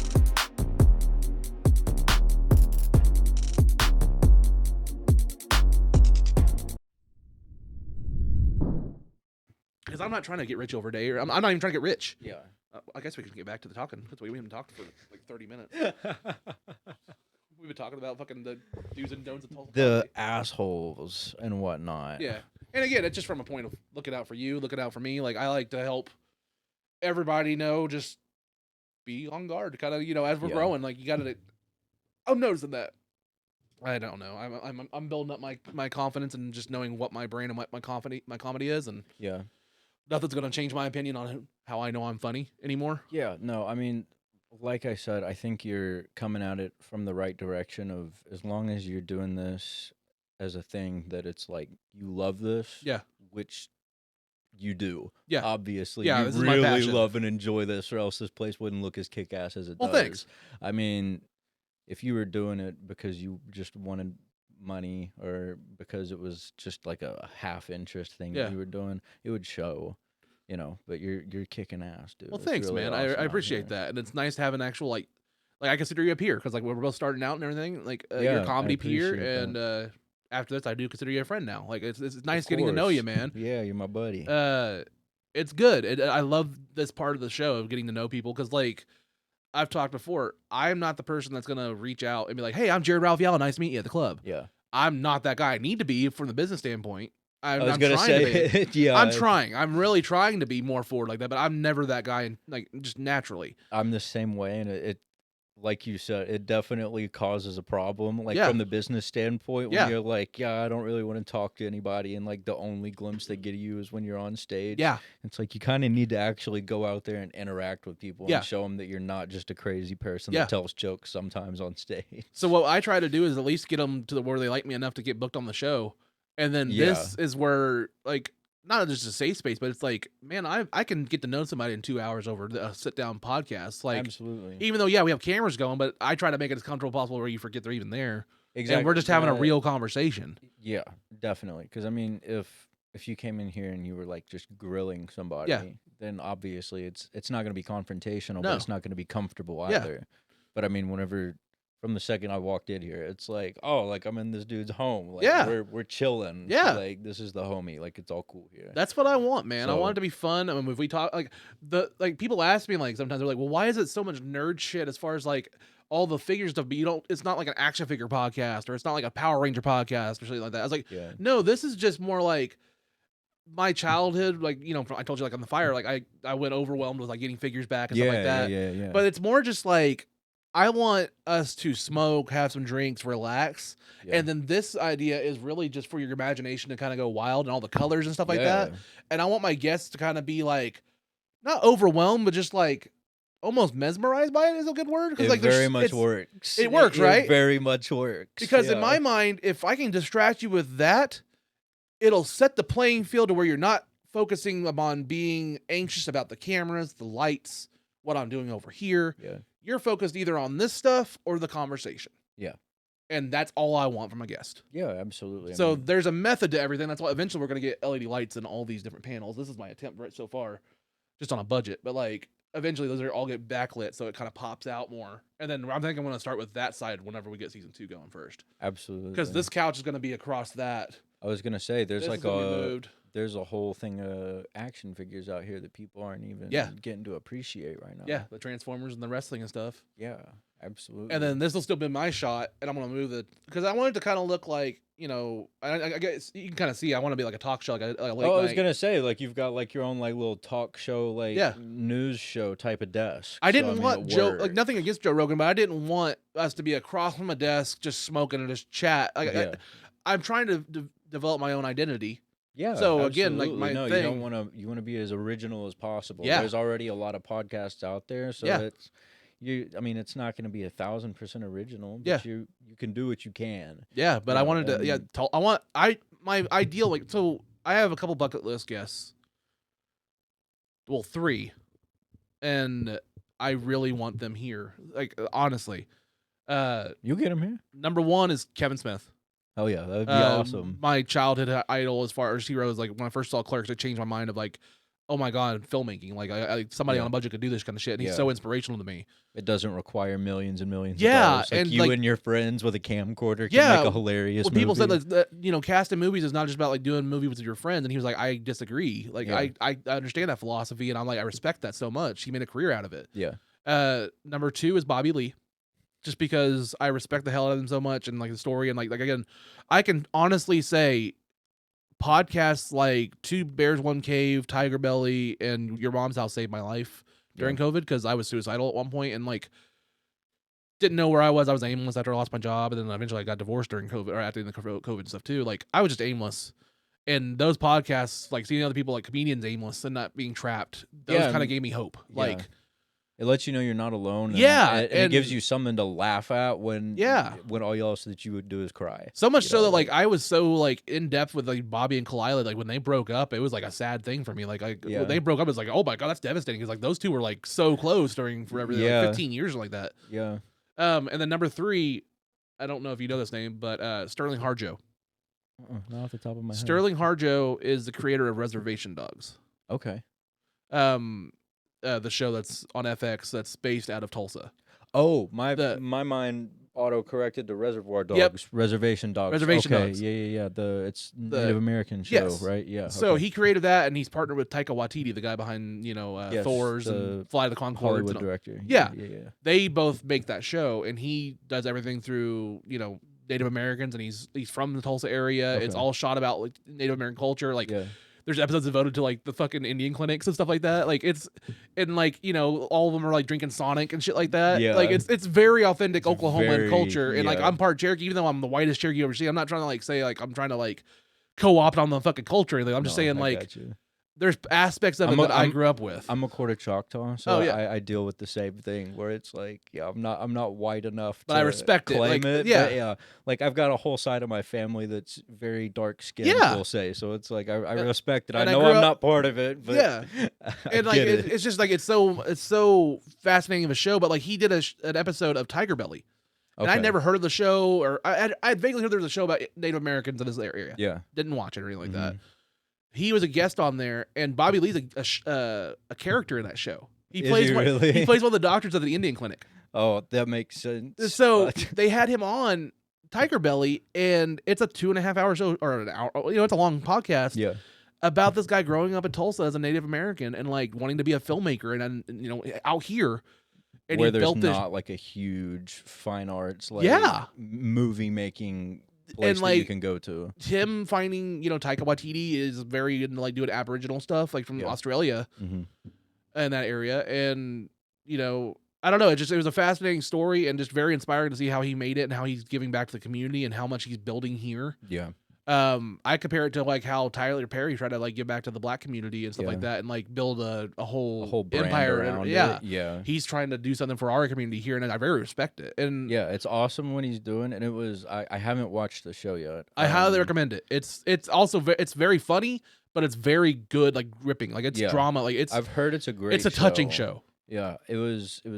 I hadn't heard of it Yeah. until I moved back here. Whenever I left California, I was living with my aunt, and my uncle, while my fiance was still out there. We had a horse that we had to figure out the logistics of getting it out Yeah. here, and so I had to move out here first to get a house and everything. And so I was living with my aunt and my uncle over on the south side of Tulsa, I think, and there was a bar over there that one day I was on my way home from work, and there were just a ton of trailers and cops, but like travel trailers, Yeah. like big ones out there.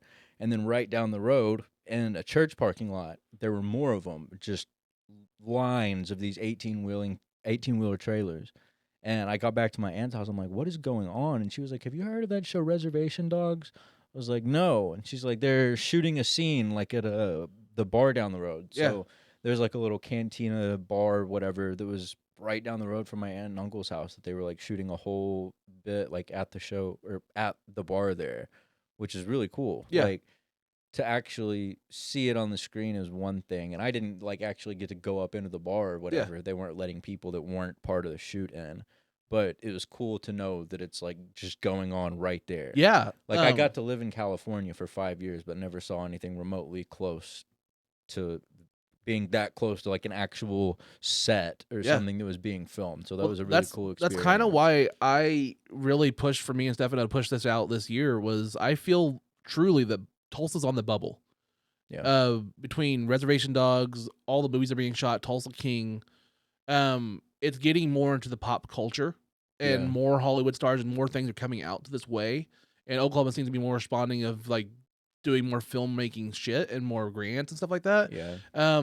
Well, I mean, like the show that Zach and Brian and Sam and all those people at the Canes. At Canes. There was like fucking 300 something people Yeah, dude, there. like it was amazing, and a shout out to them. I'm so proud of them. Brian was here. Brian, he was one of the people on there, and like Julie and someone else. Just so proud of this community, man. They Like kicked ass. there's so much fucking talent here. Yeah. There's just so much talent. That's why this show shaped into what it was. Because like you brought up Tim Dillon, his show. Like when I was in COVID trying to figure out what the fuck this was, eventually it turned into like, well, maybe Stefano could be like the Jamie of Joe Rogan. We'll bounce back and forth. Yeah.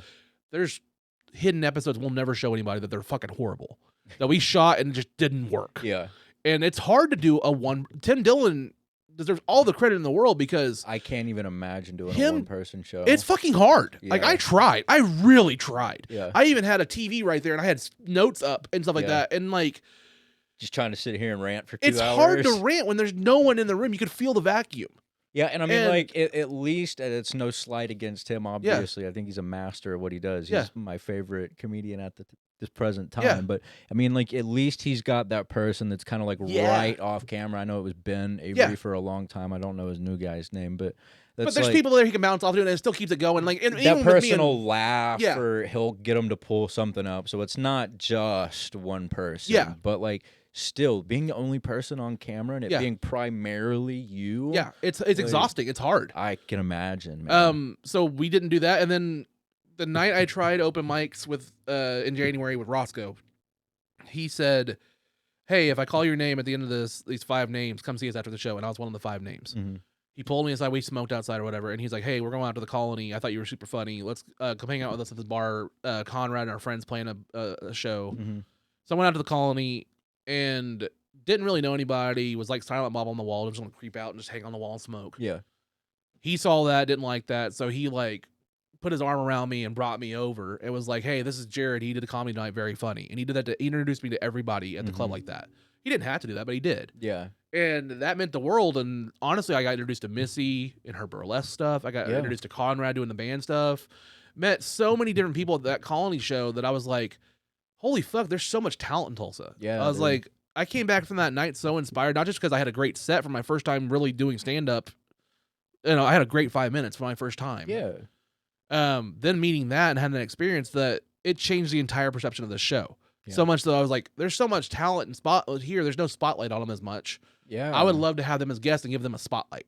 Absolutely. And that night changed everything about this. And Yeah. that's where this came from. Well, and that was like just the lack of spotlight and attention on just the comedy and art scene in general. Yeah. Here. That was like, I felt like it was, and obviously I'm still very new to this, so it's not beholden to me to have opinions, but like I thought that it was a little crazy that it took me as long as it did to find an open mic. And like, given I probably should have got on Facebook and typed some stuff in, but like it shouldn't be that hard to find. I didn't understand like, it was going to be on Facebook too. I completely get where you're coming from. Like, yeah, I mean, and it's awesome. I definitely even feel like since November, like I said, since when I started doing this, I definitely feel like there's been improvements. Yeah. And it's crazy how rapid. When I had my thing at Looney Bin 15 years ago and I thought I was banned.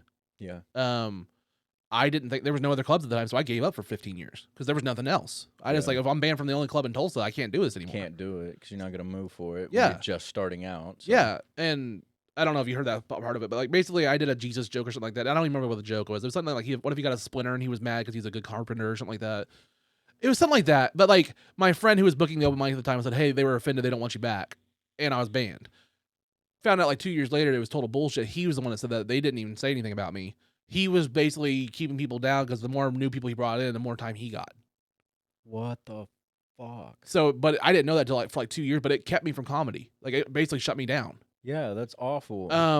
And so that kept me for a long time from doing this kind of shit. So I'm very mindful of kind of stuff people doing that or gatekeepers or anything like that. I'm very sensitive to that kind of shit. Yeah. I'm aware of it. I try to be careful of it, and that's also as like, you should be if you're one of those people that is aware of those things going on, because I'm not, because I'm still super new. But I mean, like, and you're newer, but you've been doing it just a little bit longer, and you do see certain things. And I'm excited about Bricktown. It's literally gonna kill Looney Bin. I honestly feel it is. Yeah. If they're booking so much bigger guests. I mean, they have Dave Attell coming. Really? Dave Attell's my idol. Dave Attell is my favorite comedian. Hell yeah. Just It's a hands good one down. to have. Dude, Skanks for the Memories, his first album. I still think it's probably my favorite and one of the best comedy albums ever made. Yeah. Start to I would finish. agree. It's up there. It's really good. For Even now, it sure. still holds up. It's perfect. I listened to it a few months ago, and it, like you said, it still holds up. I wrote, like, in my high school yearbook, I have a quote from that album. I always put into the yearbooks. I was like, remember when you grow up thinking your dad's Superman, and then remember when you think your dad's Superman, then you grow up and realize he's just a drunk who wears a cape? I wrote that in everybody's yearbook. I was about to say you were probably the only person writing David Tell quotes in yearbooks, which is awesome. But like honestly, like I'm gonna try to be there. Bad Friends Live is coming to Oklahoma City. I'm gonna try to be there, like, for Bobby Lee and Andrew Santino. Like, again, these are my idols, and they're coming to Oklahoma, and like, the Bricktown's gonna book them. They're going to Bricktowns. Yeah. Well, that was why it was so cool for me to get to see Tim. For him to be someone that I look up to so much, and for him to be so close. And I think it was at Bricktown in Oklahoma City.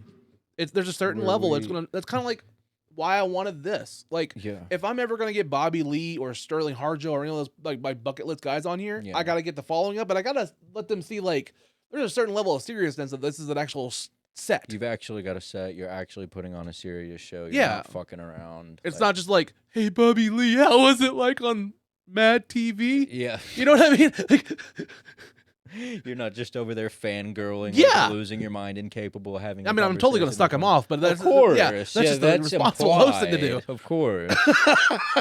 It'd be ashamed of you if you didn't. Wrapping up a little bit. Where can they find you at? I'm at just Grant Wilson on Facebook. I believe Grant Wilson, the G and the W are capital 81 on Twitter. Nice. And that's about it. Come and watch a show. Nice, man. And then we're going to Fresh both be Faces fresh show. faces. Come out and see us, guys. Well, guys, I have been Jared Ralphie Allen. He has been Grant Wilson. Dude, it's been a pleasure. Absolute pleasure, my friend. I've had a great time. Thank you so much for being on Unloading Meat, guys. All right, I- thank you so much for being on Unloading Meat. Guys, thank you for watching Unloading Meat. Peace. Unloading the meat. Unloading the meat. Unloading the meat. Unloading the meat. Unloading the meat. Unloading the meat. Unloading the meat. I don't even know what it means, what it is, what it is, what it is. Bye. Have a great time.